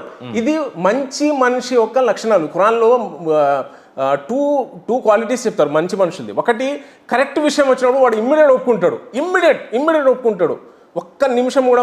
రెండోది, వాడికి ఖర్చు చేసేది వాడికి హ్యాబిట్ ఉంటుంది. అంటే ఎవరైనా ఇబ్బందులు చూస్తే హెల్ప్ చేస్తాడు, వాడికి తోచిందంతా చేస్తాడు. ఇది మంచి రెండు క్వాలిటీస్. మీరు ఇప్పుడు చెప్పారు చూడండి, ఇది మంచిగానే ఉంది కదా, ఉంది. ఇది ఇప్పుడు ఫాలో కావడం లేదంటే తల్లిదండ్రుల్ని ఆ స్థాయిలో గౌరవించడం అనేది చాలా మంచి సాంప్రదాయం అని అంటారు. అవును. ఇప్పుడు దైవ ప్రవక్త చెప్పారు, ఇప్పుడు ఎవరైనా పాటించకపోతే వాడి ఇష్టం. చాలా మంది ఎందుకు హిందువులే చాలా మంది విద్వేషపరంగా బోధిస్తున్నప్పుడు ఉండే అపోహ ఏంటంటే ఇస్లాంలో తల్లిదండ్రులకి ఏ రకమైన గౌరవం ఇవ్వమని కానీ రెస్పెక్ట్ చేయమని కానీ వాళ్ళు భావించారు. ఏదైనా అంతిమంగా అల్లానే విశ్వసించాలా, మొహమ్మద్ ప్రవక్త వారిని విశ్వసించాలా, వాళ్ళు తల్లిదండ్రులను అంతగా ఇది ఒక మిస్కన్సెప్షన్ ఉండొచ్చు. ఎందుకంటే దైవ ప్రవక్త ముహమ్మద్ సల్లల్లాహు అలైహి వసల్లం మీరు తల్లిదండ్రుల గురించి అంత బాగా రిఫరెన్స్ ఇస్తూ చెప్తుంటే నేను మీకు చెప్తున్నా చూడండి, దైవ ప్రవక్త ముహమ్మద్ సల్లల్లాహు అలైహి వసల్లం ఇంకో మాట అన్నారు. ఏమన్నారు తెలుసా? రెండు విషయాలు ఈ ప్రపంచంలో మీరు జస్ట్ చూసినా, ప్రేమతో జస్ట్ చూసినా మీకు పుణ్యం వస్తుంది. అది ఎంత? ఒక హజ్ చేసే అంటే హజ్ అంటే ఏంది? నేను ఇప్పుడు మొన్న ఉమ్రాకి వెళ్ళొచ్చా, ఓకే, నాకు దాదాపు ఇట్స్ అరౌండ్ 6 lakhs వచ్చింది నాకు. ఐ హ్యావ్ స్పెండ్ బికాజ్ మెట్రోలో తిరగాలి. హజ్ కంటే ఇంకా 10 లక్షలు వస్తుంది. ఒక్క హజ్ చేసే అంత మక్బూల్ హజ్ అంటే యాక్సెప్టెడ్ హజ్ అంత పుణ్యం వస్తుంది. రెండు విషయాలు. ఒకటి, ప్రేమతో నువ్వు కాబాని చూస్తున్నావు కూర్చొని, నువ్వు ఏం చేయడం లేదు, వెళ్ళావు మక్కాకి వెళ్ళావు, అక్కడ కూర్చొని ఖానే కాబా మక్కాని చూస్తున్నావు, జస్ట్ ప్రేమతో చూస్తున్నావు. ఇంకోటి, నువ్వు నీ బూడే మా బాబ్ అంటే ఓల్డ్ వృద్ధాప్యంలో ఉన్నప్పుడు మీ అమ్మా నాన్నని నువ్వు ప్రేమతో చూసినా నేను నీకు ఒక హజ్ చేసే అంత నీకు పుణ్యం ఇస్తా అన్నారు. నీకు 100 హజ్జులు కావాలంటే మీ ఓల్డ్ పేరెంట్స్ని కూర్చొని 100 సార్లు చూడు, నీకు 100 హజ్జులు దేవుడు ఇస్తాడు పుణ్యం. అంటే అంత బాగా సేవ చేయమని. మహేందర్ గారు, ఒకటి ఇప్పుడు మీరు ఒక మాట చెప్పారు, నేను మీకు దాన్ని క్లారిఫై చేస్తా. మీ దగ్గర BMW ఉంది, మీరు ఒక కొత్త డ్రైవర్ని పెట్టాడు, వాడు వెళ్ళి ఎక్కడో ఒకటి కొట్టేశాడు. BMW తప్ప, డ్రైవర్ తప్ప? మీరు చెప్పండి, ఎవరు తప్పు? డ్రైవర్. ఎస్, మీరు మీ మనసాక్షి చెప్తుంది కాబట్టి మీరు యాక్సెప్ట్. సో ఇప్పుడు ఏమంటే ముస్లిమ్స్ ఫాలో కావడం లేదంటే ముస్లిమ్స్ తప్పది, ఇస్లాం అయితే కరెక్ట్గా బోధించింది. అమ్మా నాన్నలతో ఎలా ఉండాలా, భార్యతో. ఇప్పుడు నేను చెప్పాను కదా, మీలో ఉత్తముడు ఎవరంటే ఎవరైతే వాళ్ళ భార్యలతో బాగుంటారో. ఈవెన్ కూతుర్ల గురించి ఏమేమి చెప్పారు తెలుసా ప్రవక్త గారు? ఒక రోజు వచ్చి చెప్పారు ప్రవక్త గారు, ఎవరికైతే దేవుడు 4 కూతుర్లను ఇస్తాడో వాడు 3 పనులు చేయాలా, అది చేస్తే నేను వాడు ఇట్లా స్వర్గంలో వెళ్తాము. ఇట్లా 2 ఉంగ్లియోంకే బీచ్ మే, అంటే ఈ 2 ఏళ్ళ మధ్య ఏమి లేదు, నేను వెళ్ళే స్వర్గం అంటే ప్రవక్తల స్వర్గం అనేది చాలా గొప్ప స్వర్గం. అది నేను వాడు వెళ్తాము, కానీ వాడు ఈ 3 పనులు చేయాలా. ఎవరికైతే 4 కూతుర్లు ఉంటారో, ఫస్ట్ పని అమ్మాయిల్ని బోజ్ అనుకోవద్దు, భారం అనుకోవద్దు. అమ్మాయిల్ని భారం అనుకోవద్దు, ప్రవక్త గారు చెప్పారు. ఓకే. సెకండ్, కొడుకుల మీద ప్రిఫరెన్స్ ఇవ్వద్దు, దైవ ప్రవక్త సల్లల్లాహు అలైహి వసల్లం చెప్పారు. కొడుకు ఏమో పైన నిద్రపోతున్నాడు, కూతురు కింద, నువ్వు వాడికేమో నువ్వు మంచిగా ఇస్తున్నావు భోజనం, పాపకేమో ఏది మిగిలిందో అది ఇస్తున్నావు, ఇది నువ్వు చేసేది, ఇది ఇట్లా చేయకూడదు. 3వ పని, మంచి వ్యక్తులను చూసి పెళ్లి చేయి. డబ్బున్నోడు కాదు, డబ్బున్నోడు చేస్తే వాడు డబ్బు కోసం ఆశపడి చిత్రహింసలు పెడతాడు. వాడి అఖ్లాఖ్ అంటే వాడి గుణాలు బాగుండాలా, అలాంటి వ్యక్తిని నువ్వు ఇచ్చి పెళ్లి చేస్తే నువ్వు నేను స్వర్గంలో ఇట్లా వెళ్తాం. ఇమ్మీడియట్గా ఒక వ్యక్తి లేస్తాడు, ప్రవక్త గారు నాకు 3 ఉన్నారు కూతుర్లు, సరే నీకు కూడా నేను పర్మిషన్ ఇస్తున్నా, నువ్వు నీ కూతుర్ని నువ్వు భారం అనుకోవద్దు, కొడుకుల మీద ప్రిఫరెన్స్ చేయొద్దు, నువ్వు మంచి గుణాల వ్యక్తి ఉన్నవాడికి పెళ్లి చేసి నేను నీకు స్వర్గం. ఇమ్మీడియట్ ఇంకోటి లేస్తాడు, సార్ ప్రవక్త గారు నాకు 2 ఉన్నారు, సరే నువ్వు కూడా. ఇంకోటి లేస్తాడు, ప్రవక్త గారు నాకు 1 ఉన్నారు, నువ్వు కూడా. ఇంకోటి లేస్తాడు, ప్రవక్త గారు నాకు కూతుర్లు లేరు, చెల్లెలుందా? ఉంది. చెల్లెలతో ఆ విధంగా బిహేవ్ చేయి, దైవ ప్రవక్త సల్లల్లాహు అలైహి వసల్లం చెప్పారు. ఇది ఇస్లాం. ఇది మేము బోధిస్తాం మసీదులో, ఇది మేము బోధిస్తాం మద్రసాల్లో, ఇది మేము బోధించేది, ఇది ఇస్లాం. ఇప్పుడు ముస్లిమ్స్ పాటించడం లేదంటే వాళ్ళ తప్పది, ఇస్లాం తప్పు కాదు. చాలా బాగా చెప్తున్నా. లేదు, చాలా ఆవేదనతో చెప్పారు. ఇన్ఫ్యాక్ట్ అందుకే నేను కూడా తబ్లిగీ జమాత్ని అంతగా ఇష్టపడేది. సో ఇది మేము బోధిస్తాం. యాక్చువల్గా మీరు అడిగిన క్వశ్చన్కి ఇదనమాట. దైవ ప్రవక్త ఏం చేశారు, ఆయన లైఫ్లో ఎట్లా ఉన్నారు. సమాజంలో అత్యంత ప్రమాదకరమైనటువంటి ఒక భారీ మచ్చ ముస్లిం సోదరుల మీద ఉన్నటువంటి మచ్చ ఏదైనా ఉంది అని అంటే, చెల్లిని రాఖీ కట్టి నేనే నీకు శ్రీరామ రక్ష, నేను రాముళ్లాగా, నువ్వు నాకు చెల్లెలాగా, నేను నిన్ను కాపాడుకుంటాను. ఆ రోజు సీతను వైఫ్గా భావించి ఎలాగైతే ఆయన శ్రీరామ రక్షుడుగా ఉన్నాడో, ఇక్కడ చెల్లెని ఏ రకంగా చూసుకోవాలి రక్షాబంధనం అని అంటే, చెల్లెని అన్నగా నేను కాపాడుకుంటాను ఏ వేళలోనైనా, మంచైనా చెడైనా, దానికి సాదృశ్యమే రాఖీ బంధన్. అట్లాంటి చెల్లెని ఇస్లాం సోదరులలో చాలామంది ముస్లిం సోదరులు బాబాయ్ కూతుర్నే పెళ్లి చేసుకుంటా ఉంటే కొంత అసహ్య భావం కలిగే విధంగా ఉంది సమాజంలో. మీకు తెలుసు, నాకు తెలుసు. దీన్ని ఏ రకంగా సమర్థిస్తారు, లేదా దీన్ని ఏ రకంగా మీరు లేదండి. ఇప్పుడు ఖురాన్లో ఖచ్చితంగా ఎవరిని పెళ్లి చేసుకోవాలా, ఎవరిని చేసుకోకూడదని క్లియర్గా ఉంది. సూర్య నిసా మీరు చదివితే తెలుస్తుంది. ఓకే, నార్మల్గా ఏం ప్రిఫర్ చేస్తారంటే, ఏవైనా ఆ ఆయత్ ఏమన్నా మీకు గుర్తుంటే దయచేసి ఖురాన్ నా దగ్గర కూడా ఉంది, తీసుకొని చదువుతాను అని అంటే ప్లీజ్. లేదు అని అంటే నార్మల్గా మీరు చెప్పిన లేదు, నా గురుగారు ఉన్నారు ఇక్కడ, ఆయన నేను పర్మిషన్ మీరు ఇస్తే ప్లీజ్. నా ధైర్యం కోసం నాతో పాటు వచ్చారు మా గురువు. I'm so happy that you bring your గురుగారు. ఆయన ఏమంటే లైక్ ఆయన అంత డిబేట్స్ అంత చేయరు, యాక్చువల్గా ఆయన బోధిస్తారు అంతే. డిస్కషన్ లో నాకున్న హ్యాపీనెస్ ఏంటంటే, ఇప్పుడు ఇంకొక మెట్టు ఎదిగినట్టు మీరు కూడా అమ్మ నాన్నల గురించి మీరు ఇంత బాగా బోధించడం అనేది ఐఎమ్ సో హ్యాపీ. రెండవది, 3 ఆడపిల్లలు ఈ రోజులలో భారం భావిస్తున్నారు. కట్నం అనేది సహజంగా అన్ని కులాలు, అన్ని మతాల్లో పెరిగిపోయిన రోజులు చూస్తూ ఉన్నాం. చాలా మంది ఆడబిడ్డలను భారంగా భావిస్తూ ఉన్న రోజులు ఇవి. అట్లాంటిది ఆడపిల్లలకి ఖురాన్ ఇంత ప్రాధాన్యత ఇచ్చినప్పుడు ఖచ్చితంగా అది ఇస్లామే కాదు, ఎవరైనా సరే. నేను మీకు ఇంకో విషయం ఇక్కడ చెప్తా చూడండి. ఒకసారి ఏమవుతుందంటే, మెహర్ అని ఉంటుంది. ఎంత డిమాండ్ చేసేవాళ్ళు అంటే, ఉమర్ రజియల్లాహు తఆలా అన్హు సెకండ్ ఖలీఫా టైంలో ఆయన ఫిక్స్ చేసేస్తాడు. అంటే ఖురాన్లో ఏముందంటే నేను మీకు చెప్తా. పెళ్లి చేసేటప్పుడు ఒకటి కట్నం అనేది మొగోడియాల, మెహర్ అంటారు దాన్ని. అది సోషల్ సెక్యూరిటీ ఫర్ ఉమెన్. ఇది ఖురాన్లో. ఆ ఇల్లు వదిలేసి ఈ ఇంటికి వస్తుంది కాబట్టి ఆమె ఇష్టం అది, ఆమె ఎంతైనా అడగచ్చు. ప్రవక్త గారు ఏమన్నారు తెలుసా, ఒక అమ్మాయి తన మెహర్లో బంగారం కొండ కూడా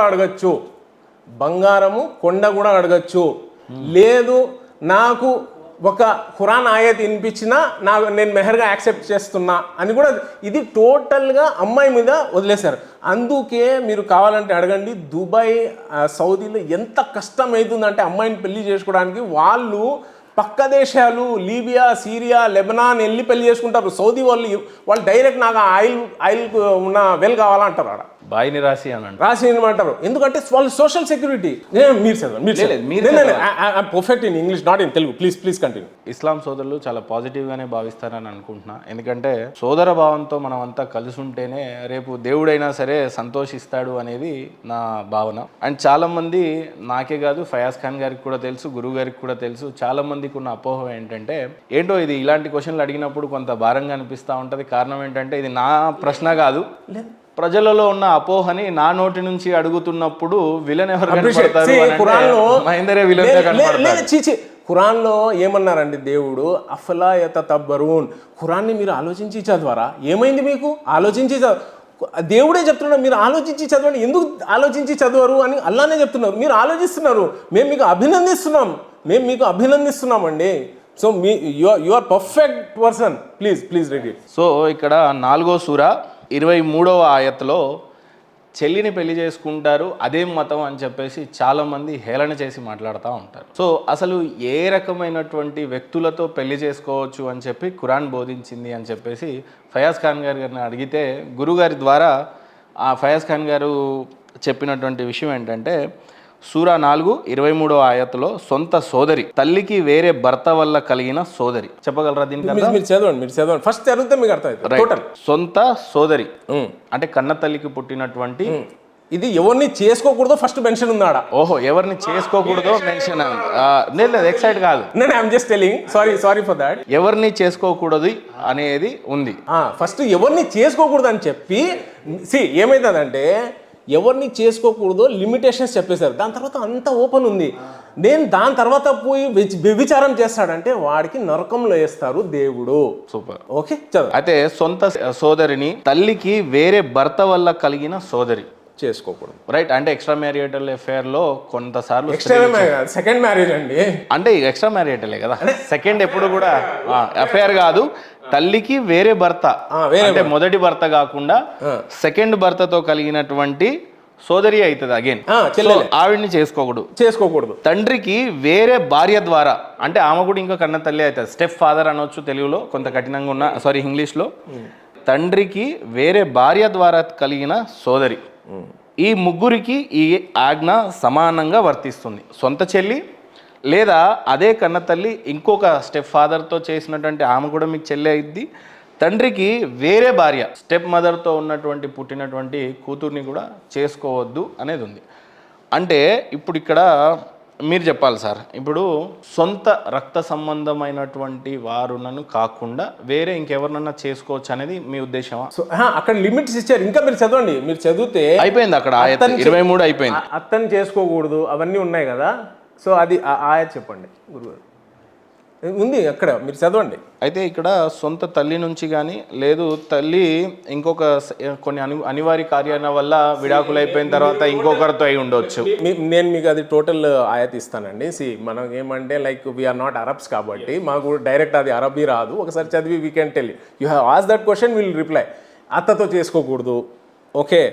ఒకే చెల్లెలు, మీరు ఒక అవుట్ సైడే చేసుకున్నారు కానీ ఆమె చెల్లెలతో కూడా చేసుకోకూడదు, ఇలా కొన్ని ఉన్నాయి. ఇక్కడ ఉన్న స్ట్రాంగ్ అపోహ ఏంటంటే ఫయాజ్ ఖాన్ గారు, బాబాయ్ కూతురు కూడా మనకి చెల్లెలే అవుతుంది కదా నార్మల్గా అండి, ఎందుకు చేసుకోవడం అనేది కొంత బాధాకరమైన విషయం. ఖురాన్లో ఏమైనా బాబాయ్ కూతుర్ని చేసుకోమని ఉందా?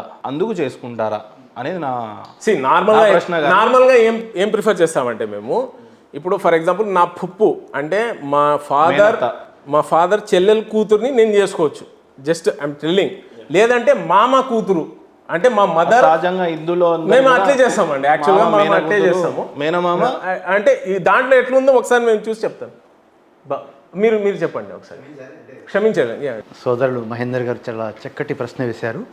సాధారణంగా ప్రజల్లో ఉన్నటువంటి అనేక అపోహల్లో ఒక అపోహ ఏమిటంటే, సొంత సోదరిని కూడా ముస్లింలు చేసుకుంటారు కదా, వరుసకి సోదరి అవుతుంది కదా, ఇది ఎలా బాబాయ్ కూతురు కదా, ఇది ఎలా ధర్మసమ్మతం అనేటువంటి అపోహ సాధారణంగా ప్రజల్లో ఉంది. ముఖ్యంగా ఒక విషయం చేయాలి, ఒక విషయం చేయకూడదు, ఒక పని చేయాలి, ఒక పని చేయకూడదు అని నిర్ణయించుకున్నప్పుడు మనిషి చూడవలసింది ఏమిటంటే దైవం ఏం ఆదేశిస్తున్నాడు, దైవం ఏది కోరుకుంటున్నాడు. ఎందుకంటే మనిషి యొక్క జ్ఞానం చాలా పరిమితమైనది. మనిషిని పూర్తి సృష్టిని సృజనకర్త అపరిమిత జ్ఞానం గలవాడు. కాబట్టి ఆయన ఇచ్చేటువంటి ఆదేశాలు బహుశా మనిషి దాన్ని సందర్భానుసారంగా అర్థం చేసుకోలేకపోవచ్చు. అర్థం చేసుకోవడానికి ప్రయత్నం చేస్తూనే ఉండాలన్నమాట. కాబట్టి దివ్య ఖురాన్లో ఎవరెవరినైతే పెళ్లి చేసుకోకూడదో వాటి యొక్క వివరాలు ఇచ్చాడు. ఇస్తూ ఏమన్నాడంటే వీరి తప్ప మిగతా వారితో మేము వివాహం చేసుకోవచ్చని.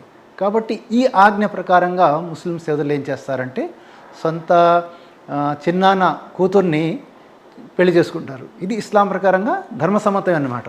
బాబాయ్ కూతుర్ని పెద్దనాన్న కూతుర్ని కూడా చేసుకుంటారు. ఇది ఇస్లాం ధార్మిక ప్రకారంగా దాన్ని సమ్మతమే అన్నమాట. దానికి కారణం దాని వెనుక ఉన్నటువంటి బేస్ ఇదన్నమాట. దైవ ఆదేశం కాబట్టి చేసుకుంటారనమాట. ఓకే, అయితే ఇక్కడ బాబాయ్ కూతురు చెల్లె అవుతుంది కదా, ఈ రకంగా అని చేసుకోవడం మనం అంటే హిందూ సోదరులు చాలా కఠినంగా భావించే విషయం ఏంటంటే, బాధగా భావించేటువంటి విషయం ఏంటంటే, అదేంటి రాఖీ కట్టుకున్న చెల్లికి శ్రీరామ రక్షగా మనం ఉండాల్సింది పోయి ఇప్పుడు ఒకే కుటుంబంలో బాబాయ్, పెదనాన్న, ఇంకా మధ్యలో ఉన్న నాన్న అనుకోండి, ముగ్గురు అన్నదమ్ములు ఉంటాయి. అలాంటప్పుడు ఒకే ఇంట్లో కలిసిమెలిసి పెరిగినప్పుడు చెల్లికి అంటే ఇక్కడ ఈయన రాఖీ కడతాడు కాబట్టి ఎక్కువ ఎమోషన్ ఉండాల్సిన అవసరం లేదు అని మీరు భావించవచ్చేమో కావచ్చు గాక, కానీ అప్పటి వరకు ఆమెకు చెల్లె అవుతుంది. బంధం ప్రకారంగా అయితే ఏమని పిలుస్తాడు మరి బాబాయ్ కూతుర్ని ఈ అబ్బాయి ఏమని పిలుస్తూ ఉంటాడు సహజంగా? చెల్లిగా భావించడం ఇస్లాంలో సొంత చెల్లి అవుతుంది, చెల్లి అవుతుందండి. ఒకవేళ బాబాయ్ కూతురు అయినప్పటికీ కూడా వారితో పరదా పాటించవలసిందే. అయితే సాధారణంగా ముస్లిం సోదరులు భారతదేశంలో ఉన్నటువంటి ముస్లిం సోదరులు పాటించరు. దానికి కారణం సమాజం యొక్క ప్రభావం అయి ఉండవచ్చు. కానీ వాస్తవంగా ఇస్లాం షరియత్ ప్రకారంగా, ఖురాన్ ప్రకారంగా చిన్నాన్న కూతురుతో, పెదనాన్న కూతురుతో, బాబాయ్ కూతురుతో కూడా పరదా పాటించాలి. పరదా అంటే చూడకుండా యుక్త వయసు వచ్చిన తర్వాత చూడేసేటువంటి అనుమతి ఇస్లాంలో లేదనమాట. మీరు వ్యక్తిగతంగా ఏం భావిస్తారు? అంటే చేసుకోవడం మంచిదేనా, అభ్యంతరకరంగా అనిపిస్తూ ఉంటుందా? అభ్యంతరకరం లేదండి. ఎందుకు లేదంటే దైవాదేశం కాబట్టి. ఒక వ్యక్తి ముస్లిం అని ఎవరవుతారంటే సంపూర్ణంగా దైవానికి ఆత్మసమర్పణ చేసుకుంటాడో అతను ముస్లిం. అయితే అతను అలా ప్రవర్తిస్తున్నాడో లేనది అది అతని వ్యక్తిగత విషయం. అది ఒక వ్యక్తి తనకు తానుగా, ఇప్పుడు నేనున్నాను, నా పేరు ఇమ్తియాజ్ హుస్సేన్. ఇమ్తియాజ్ హుస్సేన్ అనగానే ఈయన ముస్లిం అనేటువంటి భావన సమాజంలో కలుగుతుంది. కానీ ఈ ఇమ్తియాజ్ హుస్సేన్ దైవ ఆదేశాల ప్రకారంగా నడవడం లేదనుకోండి, తప్పు ఇమ్తియాజ్ హుస్సేన్ది, దైవాదేశంది కాదు. ఓకే, ఇది తేడా అండి. రెండిట్లో ఉన్నటువంటి ముఖ్య తేడా ఏమిటంటే, నాకు నేనుగా ముస్లింగా ప్రకటించుకుంటున్నాను, కానీ నా ఆచరణ ఇస్లాంకి అనుగుణంగా లేదనుకోండి, నేను మోసానికి గురవుతున్నాను అనమాట. నేను ముస్లిం. హిందూ సోదరులు కానీ క్రిస్టియన్ సోదరులు కానీ చాలా బాధగా పెయిన్ఫుల్గా భావించేటువంటి ఈ యొక్క విషయంలో వాళ్ళకి ఏ రకమైన సందేశం ఇస్తారు మీరు? చెల్లినే పెళ్లి చేసుకుంటున్నారు అని వాళ్ళు చాలా రాంగ్ అపోహ, బాధ, చాలా వ్యతిరేకించేటువంటి అంశం ఇది. సో మీరు వారితో మా యొక్క విన్నపం ఏమిటంటే, ముస్లింగా మేము ప్రాధాన్యత ఇచ్చేది దైవాదేశాలకు, దైవ బోధనలకు. అయితే ఇదే విషయాన్ని ఉదాహరణకు హిందూ సోదరులు ఉన్నారు. హిందూ సోదరులు మావయ్యని పెళ్లి చేసుకుంటారు కదండి, కానీ ఇస్లాం ప్రకారంగా అది నిషిద్ధం. అది అంటే దీని ద్వారా తెలిసేది ఏమిటంటే, ప్రతి మతానికి లేదా ధర్మానికి తమ ఆచార వ్యవహారాలు ఉంటాయి. కాబట్టి దానిని ఒకరినొకరు అర్థం చేసుకోవడం వల్ల అపోహల దూరం అయ్యేటువంటి అవకాశం ఉంది. ఓకే, ఇక్కడ ఒక పాయింట్ యాడ్ చేశానండి, if you don't mind.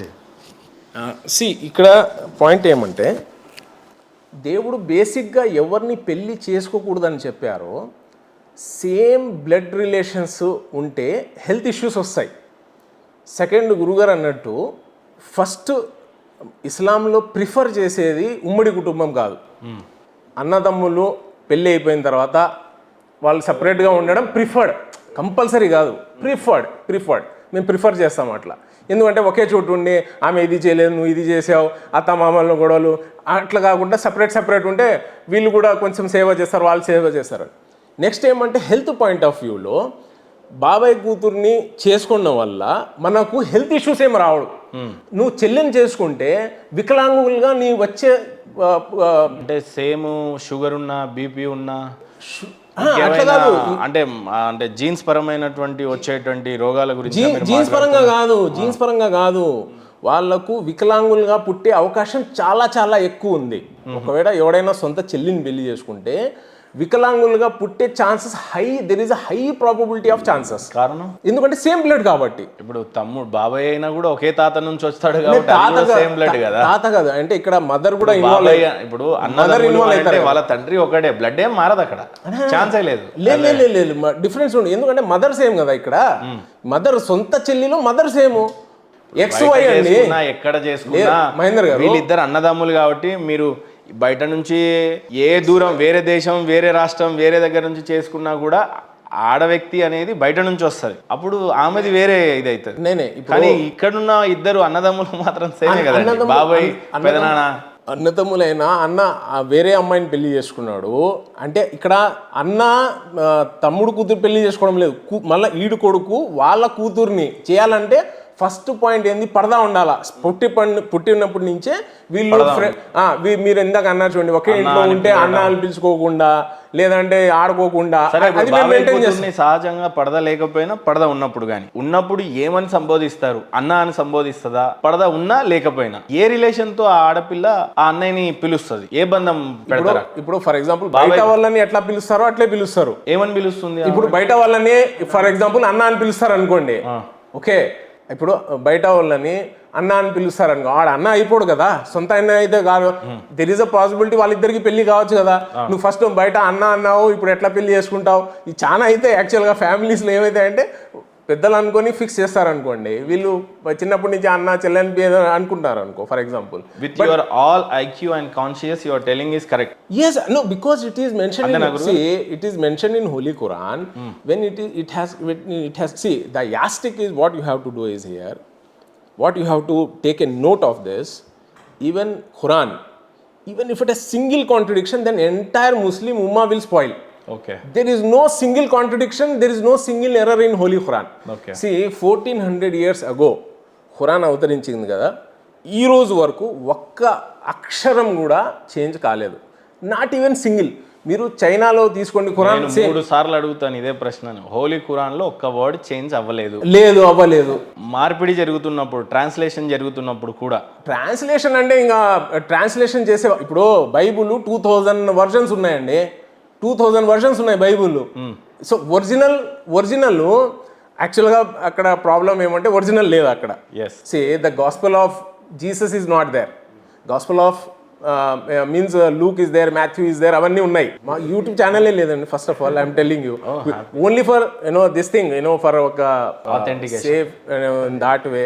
We don't know now, we are meeting first time, so that's the నేను మీకు ఫ్రాంక్ గా చెప్తున్నా, that's the thing, nothing else. ఏమన్నారు? పైన ఇంకో కెమెరా ఉంది, అది కూడా వాయిస్ రికార్డింగే చేస్తాం. ఓ సూపర్. అంటే రేపు ఏదైనా మనం ఏదో మార్ఫింగ్ చేసాము అవి చేయడానికి ఫస్ట్ టైం మహేందర్ గారు. బట్ ఎట్లా పరిచయం అయిపోయిందంటే ఏదో సంవత్సరాలు బట్టి మేము ఫ్రెండ్స్ లాగా అట్లా మాట్లాడుకుంటున్నాం. Okay right, I'm very happy for that. On ఉందా? ఇక్కడ మ్యారేజ్ విషయంలో నేను ఏం చెప్తున్నానంటే, ఇప్పుడు మీరు ఒక కార్ కొన్నప్పుడు దానికి ఒక మాన్యువల్ ఇస్తారు, ఆ మాన్యువల్ను ఎలా చెప్తే మేము అలా నడుచుకోవాలా. నేను 10 లక్షలు పెట్టి కార్ కొన్నా, నేను రివర్స్ గేర్ వేసి ముందు వెళ్తా అంటే వెళ్ళలేం.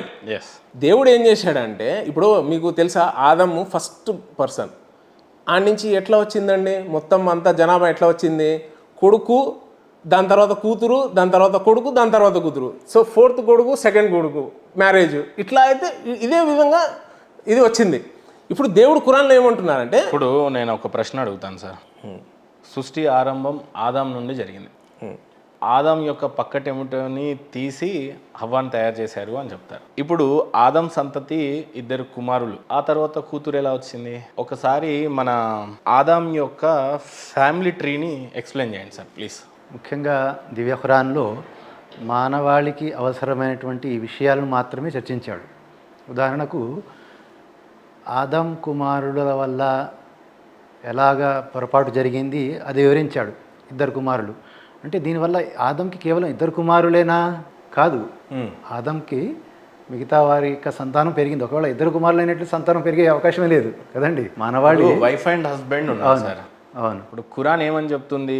4వ సూర 23వ ఆయత్లో ఆదం నీ తల్లి త్రూ పుట్టినటువంటి ఎవరినైనా సరే పెళ్లి చేసుకోవడానికి లేదు, సంసారం చేయడానికి లేదు. అవును మరి ఆదాం హవ్వ తర్వాత పుట్టినటువంటి ఎవరైనా సరే అవును అవును సొంత తల్లికి పుట్టిన వాళ్ళే అవుతారు. అవును. అప్పుడు ఫ్యామిలీ ట్రీ ముందుకు ఎలా కొనసాగింది? దానికి కారణం ఏంటంటే భూమి మీద ఆదాం హవ్వనే తొలి మానవులు అన్నప్పుడు ఇంతమంది సంతతి ఏ రకంగా ముందుకెళ్ళింది? ఏమన్నా ఇన్ఫర్మేషన్ ఉందా ఖురాన్? దానికి కారణం ఏంటంటే ధర్మంలో 2 విషయాలండి.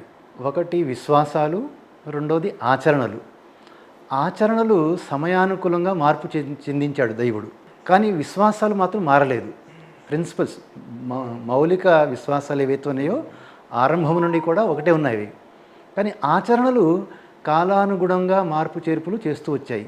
కాబట్టి ఆ కాలంలో, ఆదం కాలంలో సొంత అన్నకి చెల్లికి పెళ్లి జరిగేది. ఎందుకంటే దాని ద్వారానే సంతానోత్పత్తి జరిగేటువంటి అవకాశం ఉంది, మరో మార్గమే లేదు. ఎవరు లేరు కాబట్టి అప్పుడు అది ధర్మసమ్మతం. కానీ ఇప్పుడు ధర్మసమ్మతం కాదు కదా సార్. ఖురాన్ ప్రకారంగా సూరా 4వ సూర 23వ ఆయత్ ప్రకారంగా కన్న తల్లికే పుట్టినటువంటి సిస్టర్ ని పెళ్లి చేసుకోవడానికి లేదు, సంసారం చేయడానికి యోగ్యత కూడా కాదు. అది ఇప్పుడు కాలంలో, ఈ కాలంలో. మహేందర్ గారు, I just tell you one thing. ఇప్పుడు నేను ఇంజనీరింగ్ చేశానండి. నేను ఇంజనీరింగ్ చేశాను. నాకు 6th క్లాస్ బుక్స్తో నాకు ఇప్పుడు అవసరం లేదు. ఓకే, అదే కాన్సెప్ట్ నేను అదే మీకు చెప్పాలనుకున్నా. యాక్చువల్గా will go in very detail way అని. ఏంటంటే దేవుడు ఫస్ట్ ఆఫ్ ఆల్ మీరు అర్థం చేసుకోవాల్సింది ఏమంటే, I will tell you one thing. లోహే మెహఫూజ్ అని ఒక ప్లేస్ ఉంది, అక్కడ ఉమ్ముల్ కితాబ్ ఉంది అక్కడ. ఓకే, ఆ రెఫరెన్స్ నేను మీకు ఇస్తాను. లోహే మెహఫూజ్. ఓకే, లోహే మెహఫూజ్ ఉమ్ముల్ కితాబ్ అంటే బుక్స్, అన్ని బుక్స్ మదర్, అది ఆల్ బుక్స్ ఆఫ్ మదర్. అక్కడి నుంచి సిలబస్ వచ్చేసి ఇస్తుపోయారు. అంటే ఆ కాలంలో ఉన్న మెచ్యూరిటీని బట్టి ఆ పుస్తకం ఇచ్చేవారు. ఓకే, అప్పుడు ప్రవక్తలు వచ్చేవారు, వాళ్ళకు పుస్తకాలు ఇచ్చేవారు. దేవుడు అండి, ఫస్ట్ ఆఫ్ ఆల్ దేవుడు ఒక్కడే. ఓకే, ఆయన ఏం చేశారంటే ప్రవక్తల్ని ఎంచుకొని వాళ్ళ కాలంలో ఏ పుస్తకం ఇవ్వాలో అదే పుస్తకం ఇచ్చారు. నెక్స్ట్ కాలానికి మెచ్యూరిటీ అయ్యారు కాబట్టి ఇప్పుడు ఏం చెప్పాడు, ఈ పుస్తకం మీరు వాడద్దండి, నెక్స్ట్ ఈ పుస్తకం వచ్చింది ఇది వాడండి అని ఇచ్చాడు.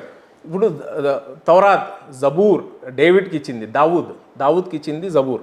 ఓకే, దెన్ ఇంజీల్ ఈసా అలైహిస్సలాంకి ఇచ్చింది, ముహమ్మద్ ప్రవక్త ఇచ్చింది ఖురాన్. బట్ ఖురాన్లో దేవుడు ఏమంటాడు, నేను ఎన్నో ప్రవక్తలను పంపించాను, ఎన్నో పుస్తకాలని పంపించాను, బట్ దే ఆర్ అవుట్డేటెడ్. ఇప్పుడు ఖురాన్ ఏమంటే 1400 years తర్వాత ముందు లేటెస్ట్ అప్డేట్, ఇది లేటెస్ట్, ఇంకా ఇది చేంజ్ కాదు. ఎందుకంటే ఇప్పుడు గ్లోబలైజేషన్ ఎట్లా వెళ్తున్నారు కాబట్టి ఒక గ్లోబల్ ప్రవక్తనిచ్చి ఒక గ్లోబల్ పుస్తకం ఇచ్చి దేవుడు పంపించాడు. సో బట్ లోహే మెహఫూజ్లో అంటే దేవుడి దగ్గర లోహే మెహఫూజ్ అని ఒకటి ఉంది. అంటే నెక్స్ట్ ఇంకో ప్రవక్త రాడు, చివరి ప్రవక్త అని కూడా స్పష్టంగా సార్. లోహే మెహఫూజ్ చూడండి మీరు, 43 గ్రంథము వరకు. ఒక్క నిమిషం వినండి. 43 సూరా 43 మీరు చూడండి. బిస్మిల్లా చదవండి. సూర 43వ సూర 4వ ఆయత్. హమీం, స్పష్టమైన ఈ గ్రంథం సాక్షిగా మీరు అర్థం చేసుకోవాలని మేము దీనిని అరబ్ భాషలో ఖురానుగా చేశాము. అరబీ భాషలో. వాస్తవానికి ఇది మా వద్ద ఉన్న మాతృగంధం. ఉల్ముక్ కితాబ్ లో లిఖించబడి ఉన్నది. ఉమ్ముల్ కితాబ్ అంటే ఏమంటే ఇక్కడ ఈ పుస్తకాలన్నీ వచ్చినాయి కదా, ఆ పుస్తకం నుంచే వచ్చినాయి. అది మదర్ ఆఫ్ కితాబ్స్. అంటే ఈ కితాబ్ అంటే బుక్, ఈ మదర్ ఆఫ్ బుక్ అక్కడ ఉంది. చిన్న కాంట్రడిక్షన్ ఏంటి అని లేదు, చెప్పండి. ఖురాన్ అనేది అల్లా బోధించినప్పుడు మొహమ్మద్ ప్రవక్త వారికి అక్కడ నుంచి వచ్చింది అని అంటారు కొందరు ఏంజల్ గ్యాబ్రియల్ త్రూ జిబ్రైల్ దూత త్రూ వచ్చింది అని అంటారు. మనము కన్ఫ్యూజ్. మళ్ళీ ఇక్కడ మీరు ఏమంటున్నారు అని అంటే ఉల్ముల్ కితాబు mother of all holy books అని అంటున్నారు. దయచేసి దీని గురించి క్లుప్తంగా చెప్పాలని. క్లారిటీగా చెప్తాను వినండి. వెరీ క్లారిటీగా నేను మీకు చెప్తాను. ఇప్పుడు దైవ ప్రవక్త ముహమ్మద్ సల్లల్లాహు అలైహి వసల్లంకి ఒకే టైంలో వచ్చి ఖురాన్ ఇవ్వలేదు. ఫస్ట్ పాయింట్, ఆయనకు టైం టు టైం అది ఇచ్చారు. ఓకే, ఆ టైం టు టైం ఇచ్చేది దేవుడు. ఖురాను జిబ్రియల్ బోధించిందా, అల్లా బోధించిందా? అల్లా జిబ్రైల్కి చెప్తే జిబ్రైల్ వచ్చి ఇది చెప్పారు. అల్లా చెప్పింది లోహే మెహఫూజ్లో రాసి ఇచ్చేశారు. లోహే మెహఫూజ్ ఉమ్ముల్ కితాబ్ ఉంది కదా, దాంట్లో ఆల్రెడీ ఉంది. ఓకే, గురుగారు అన్నారు కదా, all confirmations if you are taking here then you please understand. Yes, of course you have to take confirmation, nothing wrong in that.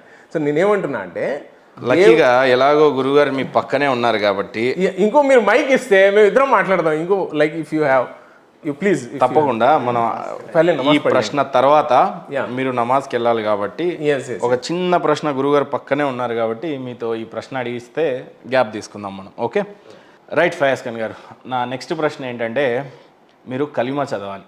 లా ఇలాహా ఇల్లల్లాహ్ ముహమ్మద్ రసూలుల్లాహ్. ఇది మొహమ్మద్ ప్రవక్త వారికి ఇచ్చినటువంటి కలిమాని మీరు చదవాలి. సో ఇద్దరు కలిసి చదివితే ఐఎమ్ సో హ్యాపీ. కొద్దిగా స్పష్టంగా గట్టిగా చదవండి. లా ఇలాహా ఇల్లల్లాహ్ ముహమ్మద్ రసూలుల్లాహ్ సల్లల్లాహు అలైహి వాలి వసల్లం. ఓకే, మూసా గారికి రాసినటువంటి కలిమాని చదవండి. లా ఇలాహా ఇల్లల్లాహ్ మూసా కలీముల్లా. ఓకే, ఆ తర్వాత ఈసా గారికి రాసినటువంటి కలిమాని చదవండి. ఈసా రూహుల్లా. ఇబ్రాహీం గారికి రాసినటువంటి కలిమా చదవండి. ఇబ్రాహీం ఖలీలుల్లా. మొహమ్మద్ ప్రవక్త వారికి కలిమా ఏ భాషలో బోధించారు? అరబీలో. రైట్. రైట్. మూసా అంటే ఎవరండి ఇక్కడ? మోజస్. మోసే గారికి ఏ భాషలో బోధించారు కలిమని? ఆ కాలంలో ఇప్పుడు చూడండి, Aramaic. Okay, there are different kind of versions. Okay okay okay Aramaic అనొచ్చు, లేదంటే ఇబ్రాహిమిక్ అనొచ్చు, డిఫరెంట్ లాంగ్వేజ్ అనుకో. ఈసా గారికి బోధించినటువంటి కలిమా ఏ భాషలో బోధించారు? అరామిక్ అండి, అరామిక్. ఈసా గారికి కూడా. ఈసా అంటే ఎవరో ఒకసారి స్పష్టంగా చెప్తారా? ఈసా అంటే ఈసా అలైహిస్సలాం. ఈసా ఆయన కూడా యేసు ప్రభువుల వారు, బైబిల్లో ఉన్నటువంటి యేసు ప్రభువుల వారు కూడా కలిమా బోధింపబడ్డది. అది ఏ భాషలో ఉందో మనకు ఆథెంటిక్ గా ఇన్ఫర్మేషన్ అయితే లేదు, కానీ ఒక భాష అనుకుంటాం మనం. ఏ భాష అది? అరామిక్ అండి. అరామిక్ అని అనుకుంటాం. ఓకే, దాని తర్వాత అబ్రహాం అని అంటాం. యాక్చువల్లీ మొదటి ప్రవక్త ఇబ్రాహీం మీరు అంటారు, అబ్రహాం వాళ్ళు అంటారు. మొదటి ప్రవక్త అయిన ఫస్ట్ మీరు ఇక్కడ అర్థం చేసుకోండి. ఇప్పుడు నేను అడగబోయే ప్రశ్న ఏంటంటే, 1,24,000 మంది వచ్చిన ప్రవక్తలందరినీ మీరు విశ్వసిస్తున్నారా, విశ్వసించట్లేదా? విశ్వసిస్తున్నాం. సో ఇక్కడ అబ్రహాం గారిని, ఇబ్రాహీం గారిని, ఈసా అని అంటే యేసు ప్రభుల వారిని, ఆ తర్వాత మూసా, మోషే గారిని కూడా విశ్వసిస్తున్నారు. 100%. రైట్. ఇప్పుడు ఇక్కడ మొహమ్మద్ ప్రవక్త వారు, పీస్ బి అపాన్ హిమ్, ఎవరండి? సల్లల్లాహు అలైహి వసల్లం. ఓకే, ఆయన ఏ సందేహం ఇవ్వడానికి వచ్చారు? ఏ సందేహం ఇవ్వడానికి వచ్చారంటే, ఆది నుంచి ఆదం అలైహిస్సలాం నుంచి కొన్ని బిరుదులు ఉన్నాయండి. ఇఫ్ యు డోంట్ మైండ్, ఈరోజు నేను దీని మీద అధ్యయనం చేశాను. యాక్చువల్లీ అబ్రహాం వారు ఎవరంటే దేవుని యొక్క స్నేహితుడు అని వర్ణింపబడ్డది, ఖలీలుల్లా. Right right. ఆ తర్వాత యేసు ప్రభుల వారు ఈసా గారిని దేవుడి యొక్క ఆత్మ అని బోధించబడ్డది. దేవుడి యొక్క ఆత్మ. ఆత్మ కాదు, రూహుల్లా. అంటే ఏంటి? దేవుని ఆత్మనే కదా, దేవుడు ఇచ్చిన ఆత్మ. రైట్. తర్వాత మోసెస్ గారు, ఆయనకి ఇచ్చినటువంటి దేవుడితో మాట్లాడేటువంటి వ్యక్తి అని చెప్పేసి అని అంటారు.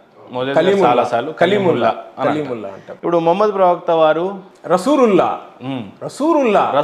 అంటే దేవుడు పంపించిన. దీంట్లో రెండు ఉంటాయి, మీరు డిఫరెన్స్ మీరు బాగా అర్థం చేసుకోవాలా.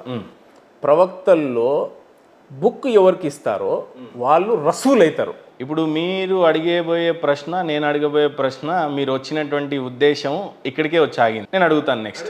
ఓకే, 3వ సూరా 19వ ఆయత్ చదవండి సార్. దీన ఇందల్లాహిల్ ఇస్లాం. ఇన్నా అంటే నిస్సందేహంగా అల్లాహ్ దగ్గర ధర్మసమ్మతమైన ధర్మం ఇస్లాం మాత్రమే. ఇదండి దీని యొక్క తర్జుమా. ఇప్పుడు అల్లా పేరు అల్లా కాదు అని చెప్పి విభేదించినటువంటి బ్రదర్ షిరాజ్ కూడా అల్లా పేరు లేదు, అరబిక్లో అల్లా అంటే ఆరాధనకి అర్హుడు అని అర్థం అని అన్నాడు ఆయన. ఆ తర్వాత బ్రదర్ షఫీ గారు వచ్చారు, ఆయన కూడా అదే చెప్పే పరిస్థితి చెప్పాడు. ఇప్పుడు అల్లా పేరు నేనే అల్లాను అని చెప్పేసి అన్నారనే ఇంకో ఆయత్ 20వ సూరా 14వ ఆయత్ అని ఉంది. దయచేసి ఫస్ట్ ఫయాజ్ ఖాన్ గారు మీరు చెప్పండి, దేవుడికి పేరుందా? ఉందండి, 100%. దేవుడికి పేరుందా? ఉందండి. ఖురాన్లో దేవుడికి పేరుంది. ఉంది. దేవుడికి ఏమని పేరుంది? అల్లా అని పేరు ఉంది. దేవుడి పేరు అల్లా అని ఉంది. ఎందుకంటే అల్లానే చెప్పారు, అన్ని అనల్లాహు లా ఇలాహ ఇల్లా అనా, నేనే దేవుణ్ణి, నా తప్ప ఏ దేవుడు లేడు, నేను అల్లాని అని చెప్పి ఉన్నారు. అల్లా ఎవరితో చెప్పాడు అట్లా? కన్వర్జేషన్ మోజెస్తో చెప్పాడు. మోజెస్తో చెప్పాడు. నా పేరు అల్లా అని లేదు అక్కడ. నా పేరు అల్లానే ఉన్నాడు. పేరు అనే ప్రస్తావన లేదు. పేరు అనే ఉంది. నేను నేనే అల్లాను అని అంటే ఆరాధనకి నేను ఒక్కడనే యోగ్యుణ్ణి అనే అర్థం వస్తుంది. అది తర్వాత చెప్పారు కదా, నా తప్ప ఏ ఆరాధ్యుడు లేడని చెప్పారు కదా, అల్లా అని చెప్పి ఏమన్నానే మోసే గారితో మాట్లాడుతున్నప్పుడు అరబిక్ అనే లాంగ్వేజ్ డెవలప్ కాలేదు. అరమిక్ అనే భాష ఉంది. అప్పుడు నేను అల్లా అని ఏ రకంగా చెప్తారు? అల్లా అంటే ఆరాధనకి అర్హుడు అని చెప్పేసి చాలా మంది ఆలింలు కూడా బోధిస్తున్నారు. మరి ఇప్పుడు దీనికి నేను మోజెస్కి అల్లా ఏ రకంగా మాట్లాడాడు? అసలు ఓ దైవదూత త్రూనే కదా ఏదైనా జరిగింది. అల్లా ఎప్పుడు మాట్లాడలేదు డైరెక్ట్గా కూడా. అండ్ అల్లాకి రూపం ఉండదు, ఇంకొకరిలాగా ఆయన పోలి ఉండడు. పోనీ అల్లాకి నామకరణం చేసే అంత యోగ్యుడు ఎవరు ఉంటారు ఈ ప్రపంచంలో? అంటే దేవుడికి పేరు పెట్టే మానవాడు నిజంగానే ఈ భూప్రపంచంలో ఉంటారా? ఎందుకంటే సృష్టికర్త అంతా దేవుడే అయినప్పుడు ఆయనే ఏదన్నా సృష్టించాలి, ఆయనే ఏదన్నా చేయాలి. అంతేగాని మానవుడే ఆయనకి రిటర్న్ వెళ్ళి నీ పేరు అల్లా అని పెట్టే పరిస్థితి ఉంటుందా? ఎవరు పెట్టలేదండి, ఎవరు పెట్టలేదు. దేవుడికి పేరు ఉండదు, రూపం ఉండదు అనేది ఆలింలు చెప్పినటువంటి విషయాలు నేనైతే గమనించాను. మరి ఏది చెప్పినా 1కి 10 సార్లు ఆలోచించి చెప్పాలని నేనైతే కోరుకుంటున్నాను. వాస్తవానికి ఏ వ్యక్తిత్వాన్ని కనుక మనం గుర్తించాలంటే ఆ వ్యక్తిత్వం తన పరిచయం ఎలా చేసుకుంటుంది. ఉదాహరణకు నేను టీచర్ని, ఒక వ్యక్తి నన్ను డాక్టర్ అనుకుంటున్నాడు, ఒక వ్యక్తి నన్ను ఇంజనీర్ అనుకుంటున్నాడు, ఒక వ్యక్తి నన్ను తాపీ మేస్త్రి అనుకుంటున్నాడు, ఒక వ్యక్తి ఏమో పనివాడు అనుకుంటున్నాడు. ఇలాగా నా గురించి నలుగురు 4 విధాలుగా అనుకుంటున్నారు. కానీ నా గురించి నేను చెప్తున్నాను నేను ఫలానా అని. ఇలాంటి సమయంలో కరెక్ట్ స్టేట్మెంట్ ఏదవుతుంది? నా గురించి నేను ఏదైతే చెప్పానో అది కరెక్ట్ అవుతుంది కదండి. నా గురించి 10 మంది 10 విధాలుగా నన్ను హెచ్చించవచ్చు, తగ్గించవచ్చు. కానీ నా గురించి నేనేం చెప్తున్నానో అది కరెక్ట్ ఉంది. కాబట్టి దైవం తనను తాను ఎలా పరిచయం చేసుకున్నాడు అంటే, యా మూసా, ఓ మూసా ఇన్నని అనల్లా, నేను అల్లాను అని. కాబట్టి ఆయన తన పరిచయం అలా చేసుకున్నాడు కాబట్టి ఆయన అలా మనం పరిచయం చేసుకోవాలన్నమాట. ఇది ఖురాన్ చెప్పేదండి. అయితే ఖురాన్ ఫస్ట్ ఏ భాషలో అవతరింపబడింది? అరబీ భాషలోనే. రైట్. అవును. మోసెస్ కాలంలో వేరే భాషలో ఉంది. ఇప్పుడు మోసెస్ ఏ దేవుడిని తౌరాత్ అనేది సృష్టించినప్పుడు ఆయన యేసుప్రభుల వారిని యెహోవాని నమ్ము అని అంటున్నారు. మరి అక్కడ అవును. ఇప్పుడు చెప్పేటువంటి కాంట్రడిక్షన్ చాలా మంది మతాలను మనుషులను కదిలించే విషయం. లేదు వినండి, చాలా సింపుల్. ఇది చాలా సింపుల్ అండి. ఇప్పుడు ఫస్ట్ ఆఫ్ ఆల్ అతివుర్ రసూల్ అని నేను మీకు చెప్పాను. అరబిక్లో కూడా నా పేరు అల్లా అని చెప్పాడు. నేనే అల్లాను అని అంటున్నారు. నేను ఆరాధనకి యోగ్యుడైనటువంటి వ్యక్తిగా దేవుడు అనుకుందాం కాసేపు, అస్తిత్వం. కానీ నా పేరు అనేది లేదు అక్కడ. దేవుడు మోసెస్తో మాట్లాడుతున్నప్పుడు నేనే అల్లాను అని అంటున్నాడు. పోనీ ఆయన పేరు అల్లా అయి ఉండుంటే నేను నా పేరు అల్లాని నీ దేవుడిని బోధించేవాడు. ఒక్క నిమిషం నేను మీకు ఇక్కడ అంటే నేనేదో కాంట్రడిక్షన్ చేయాలని ఆలింలు బోధించినటువంటి విషయాలు. ఒక్క నిమిషం అండి. ఇప్పుడు ఒక్క నిమిషం మీరు కొద్దిగా ప్రశాంతంగా ఉండాలి. భూమానవులందరినీ సృష్టించినటువంటి దేవుడి పేరు నిజంగా ఉంటే చాలా పెద్ద కాంట్రడిక్షన్ అవుతుంది, తర్వాత మాట్లాడదాం. వినండి, ఆయనకి పేరు లేదు, రూపం లేదు, ఆయనకు పెట్టిన వాడి యోగ్యత ఎవరికి లేదు. కాబట్టి అప్పుడు ఆరాధన సర్వమానవులు అందరూ కలిసి ఆయనని ఆరాధించాలి. కాకపోతే ఇక్కడ యెహోవా అని అంటున్నారు, ఆయన ఓకే ఆరాధించుమని అంటున్నారు. తర్వాత ఇంకొకళ్ళు అంటున్నారు. లేదండి, వినండి నేనేమంటున్నా అంటే, ఇప్పుడు మీరేమంటున్నారు, మోజెస్కి అల్లా చెప్పింది అది అల్లా పేరు అని అరబ్బీలో కాదు కదా అంటున్నారు కదా. మోజెస్కి అప్పుడు అరామిక్లో చెప్పారు కదా, అది ఏది ప్రూఫ్ చూపియండి. ఏమని? ఆ ప్రూఫ్ చూపియండి కదా. హీబ్రూలో చెప్పారంటున్నారు కదా. ఫర్ ఎగ్జాంపుల్ హీబ్రూ అనుకోండి, ఓకే 5 minutes కోసం హీబ్రూ అనుకోండి. ఇందాక మీరు మీ 1,24,000 మంది ప్రవక్తలను మీరు విశ్వసిస్తాను అని అంటే విశ్వసించాలి మీరు ఖచ్చితంగా. అప్పుడు మోసెస్ గారిని కూడా విశ్వసించాలి. మోసెస్ రాసినటువంటి గ్రంథం ఏంటి? ఆయన రాయలేదు అది. అదే మన దైవ ప్రవక్త అది ఇచ్చారు కదా, అది తౌరాత్ ఇచ్చారు కదా. అది ఏది అంటున్నారు? తౌరాత్ ఏ భాషలో ఉంది? అది ఏంటి మీరే చెప్పండి కదా. తౌరాత్ ఇక్కడ భారతదేశంలో వినండి. ఇప్పుడు అక్కడ అల్లా వేరే భాషలో నేను అల్లా అని చెప్పి ఏ భాషలో మీకు తెలీదు. ఇప్పుడు తౌరాత్ లో గనక అల్లా పేరు అల్లా అని ఉంటే నిజంగా మీరు ఏది చెప్తే తౌరాత్లో అల్లా అనే ప్రస్తావన లేదండి. అవునండి, ఒక్క నిమిషం ఏ ఆలింలనన్నా మీరు ఫోన్ చేయండి, నేను కూర్చుంటా. తౌరాత్లో గనక వినండి నిజంగా మహేంద్ర గారు ఒరిజినల్ తౌరాత్ మీరు నాకు చూపించండి ఒకసారి. ఒరిజినల్ తౌరాత్ కాదు, ఒరిజినల్ ఖురాన్ కూడా మీరు చూపించలేరు. ఎందుకు చూపించలేము? ఎవరు రాశారు? ఏంది? ఇప్పుడు మహమ్మద్ ప్రవక్త ఇమ్మీడియట్గా, ఇప్పుడు బైబుల్ ఎగ్జాంపుల్ కోసం చెప్తున్నా, బైబుల్ యేసువారు ఈ భూమి నుంచి వెళ్ళిపోయిందా 120 years తర్వాత రాశారని కొంతమంది చెప్తారు. దాన్ని విశ్వసించాల్సిందే ఖురాన్ ప్రకారంగా. దాన్ని మీరు ఏ రకంగా కూడా తిరస్కరించడానికి లేదు. ఖచ్చితంగా మీరు నరకానికి వెళ్తారా? ఫస్ట్ మీరు వినండి. యాజ్ పర్ ఖురాన్, అంతే కదా సార్? ఫస్ట్ వినండి. నేను ఏమంటున్నా అంటే, అల్లా రబ్బుల్ ఇజ్జత్ ఒక గ్రంథం గురించి గ్యారంటీ తీసుకున్నాడు. దీంట్లో ఎలాంటి మార్పులు చేర్పులు చేయలేరు. ట్రాన్స్లేషన్ లో చాలా జరిగిపోయినాయి. ట్రాన్స్లేషన్ జరగకపోయి ఉంటే నిజ తెలుసుకొని మానవులుగానే ఉండేవాళ్ళు. మీరు ఫస్ట్ ప్లీజ్ వినండి.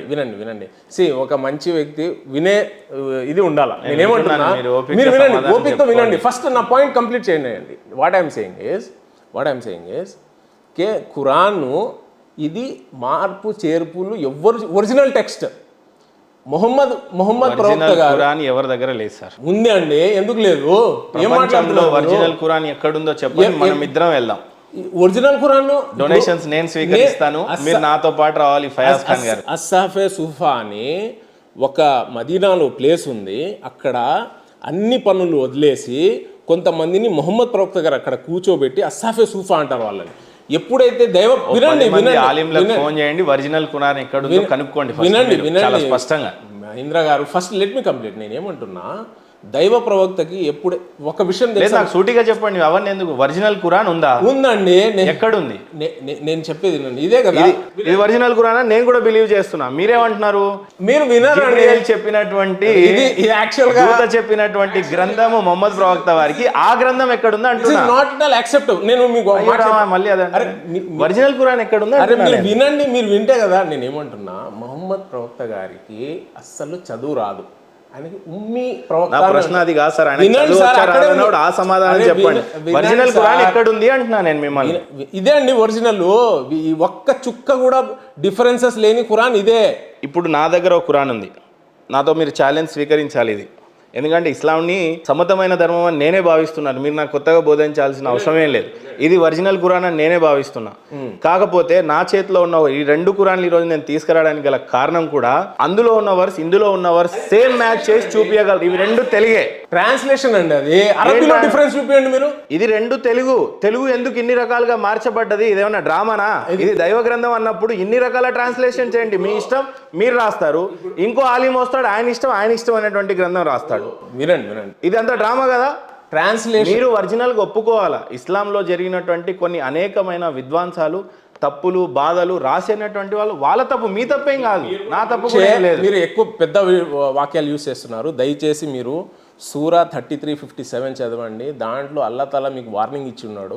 మీరు ఎలా పడితే అలా దేవుణ్ణి కానీ దైవ ప్రవక్తను చేస్తే మీకు ఇబ్బంది అవుతుందని నేను మీకు ప్రేమించే వ్యక్తిగా చెప్తున్నా. ఇక్కడ సృష్టి రూమ్ లో చూడండి, అన్వేషించాలి, ఒకసారి ఆలోచించి చదవాలని ఇందాక మీరే చెప్పారు. అది కూడా అల్లానే చెప్పాడండి. You are nowhere concern to give me a warning that అల్లా ఈస్ గివింగ్ టు మీ. నిన్ను సృష్టించిన సృష్టికర్త, నన్ను సృష్టించిన సృష్టికర్త ఒకడే అన్నప్పుడు దేవుడేదో మీ ఆస్తి, మీ సొత్తు అని మీరు భావించక్కర్లేదు అనేది నా ఉద్దేశం. ఇప్పుడు దేవుడు నేను నమ్ముతానని ఆయన చెప్పింది నేను నమ్మకపోతే ఏం నమ్మినట్టు? నిజాన్ని మీరు యాక్సెప్ట్ చేయలేకపోతే మీరేమి, ఏ రకంగా మిమ్మల్ని స్వీకరించాలి? మీరు 2 తెలుగు ఖురాన్లు చెప్పండి అండి, ఎందుకు ఊరికే వినండి. మరి అప్పుడు ఇప్పుడు నేనేమంటున్నా, 2 ఖురాన్లు ఉన్నాయి, 2 తెలుగే. ట్రాన్స్లేషన్ లో డిఫరెన్స్ ఉంటుందండి. మరి ఇప్పుడు మీరేమన్నారు ఇందాక, ఒక్క వాక్యం కూడా పొల్లు పోకుండా అరబీలో అని అన్నారు. అరబీలో అది అరబిక్ లో మీకు తెలియరా? మీకు అరబికే రాదు, మీరు ఎలా చదువుతారు? అరబీలో అండి, అరబీలో ఎలా చదువుతారు అంటే దాంట్లో బెస్ట్ ట్రాన్స్లేషన్ ఎవరు తీసుకుంటారో అది మేము తీసుకుంటాం. అరబీ అయితే ట్రాన్స్లేషన్స్ లో అనేక గందరగోళాలు సృష్టించారు. ట్రాన్స్లేషన్స్ అండి, దాని గురించి ఈరోజు ఆలిములు, ముఫ్తీర్లు పాపం చాలా బాధపడుతున్నారు. నీ దేవుడు వేరే, నా మతం వేరే అయిపోయింది, ఇది ఏ రకంగా సాధ్యపడుతుంది అని. నా క్వశ్చన్ కూడా అదే సార్. ఇప్పుడు నేనే అల్లాను అని దేవుడు ఒక్కడు ఉన్నప్పుడు ఇన్ని విగ్రహాలు ఎట్లా వచ్చినాయండి? ఇప్పుడు అది కాంట్రడిక్షన్ అవుతుంది. చెప్పాలి కదా. ఇప్పుడు మీరు దేవుడు ఒక్కడే అన్నారు, మరి ఇన్ని విగ్రహాలు ఎట్లా వచ్చినాయి? అది ఖురాన్ లో అంటున్నాను. ఖురాన్లో నేను దేవుడు ఒక్కడే, నన్ను పోలిన వాడు ఇంకొకడు లేడు అని చెప్పి ఖురాన్ చాలా స్పష్టంగా బోధిస్తుంది అని అంటున్నా. మరి ఇన్ని ఖురాన్లు తెలుగులోనే ఉన్నప్పుడు కొన్ని వందల వేల డిఫరెన్సెస్ ఉన్నాయి ఒకే తెలుగులో ఉన్న ఖురాన్లో. ఇప్పుడు నా ప్రాబ్లం ఏంటంటే ఒక 2-3 ఖురాన్లు చదువుతున్నా, వర్సెస్ మారిపోతున్నాయి. ఇప్పుడు తెలంగాణ ఇక్కడ ఈ ఖురాన్ ఏందనంటే ఇక్కడ నుంచి చదివితే ఉల్టుంది, ఇటు నుంచి రావాలి అరబిక్ పద్ధతిలో. Your argument is so weak. సి తెలంగాణలో ఇయాల అంటాం, మేము ఆంధ్రాలో ఈ రోజు అంటాం. ఎంత డిఫరెన్స్ ఉంది? ఇయాల ఈ రోజు ఎందుకు డిఫరెన్స్ ఉందని మీకు మమ్మల్ని అడిగితే తెలుగు డిఫరెన్స్ ఉంది కాబట్టి, తెలుగులోనే తెలుగు డిఫరెన్సెస్ ఉన్నాయి కాబట్టి అలా అలా రాశారు. కానీ అంతే కదా? ఏమన్నా అది ముందు ఉండాలా మీ ఆన్సర్? సమతమై ఉంటుంది. సరే మీకు అర్థమైంది కదా, సంతోషం. వివాదం మీకు అర్థమైంది. లైన్ ఒక్క చుక్క కూడా మారలేదన్నారు. ఇక్కడే 2 ఖురాన్లు ఉన్నాయి తెలుగులో. తెలుగులోనే ఒకే మాటకి నార్మల్ మనిషిని ఒకే మాటకి 2 పదాలు తెలుగులోనే ఉన్నప్పుడు అండి యాస మారింది, పదాలలో ఉన్నటువంటి యాస మారింది, అది వాస్తవం.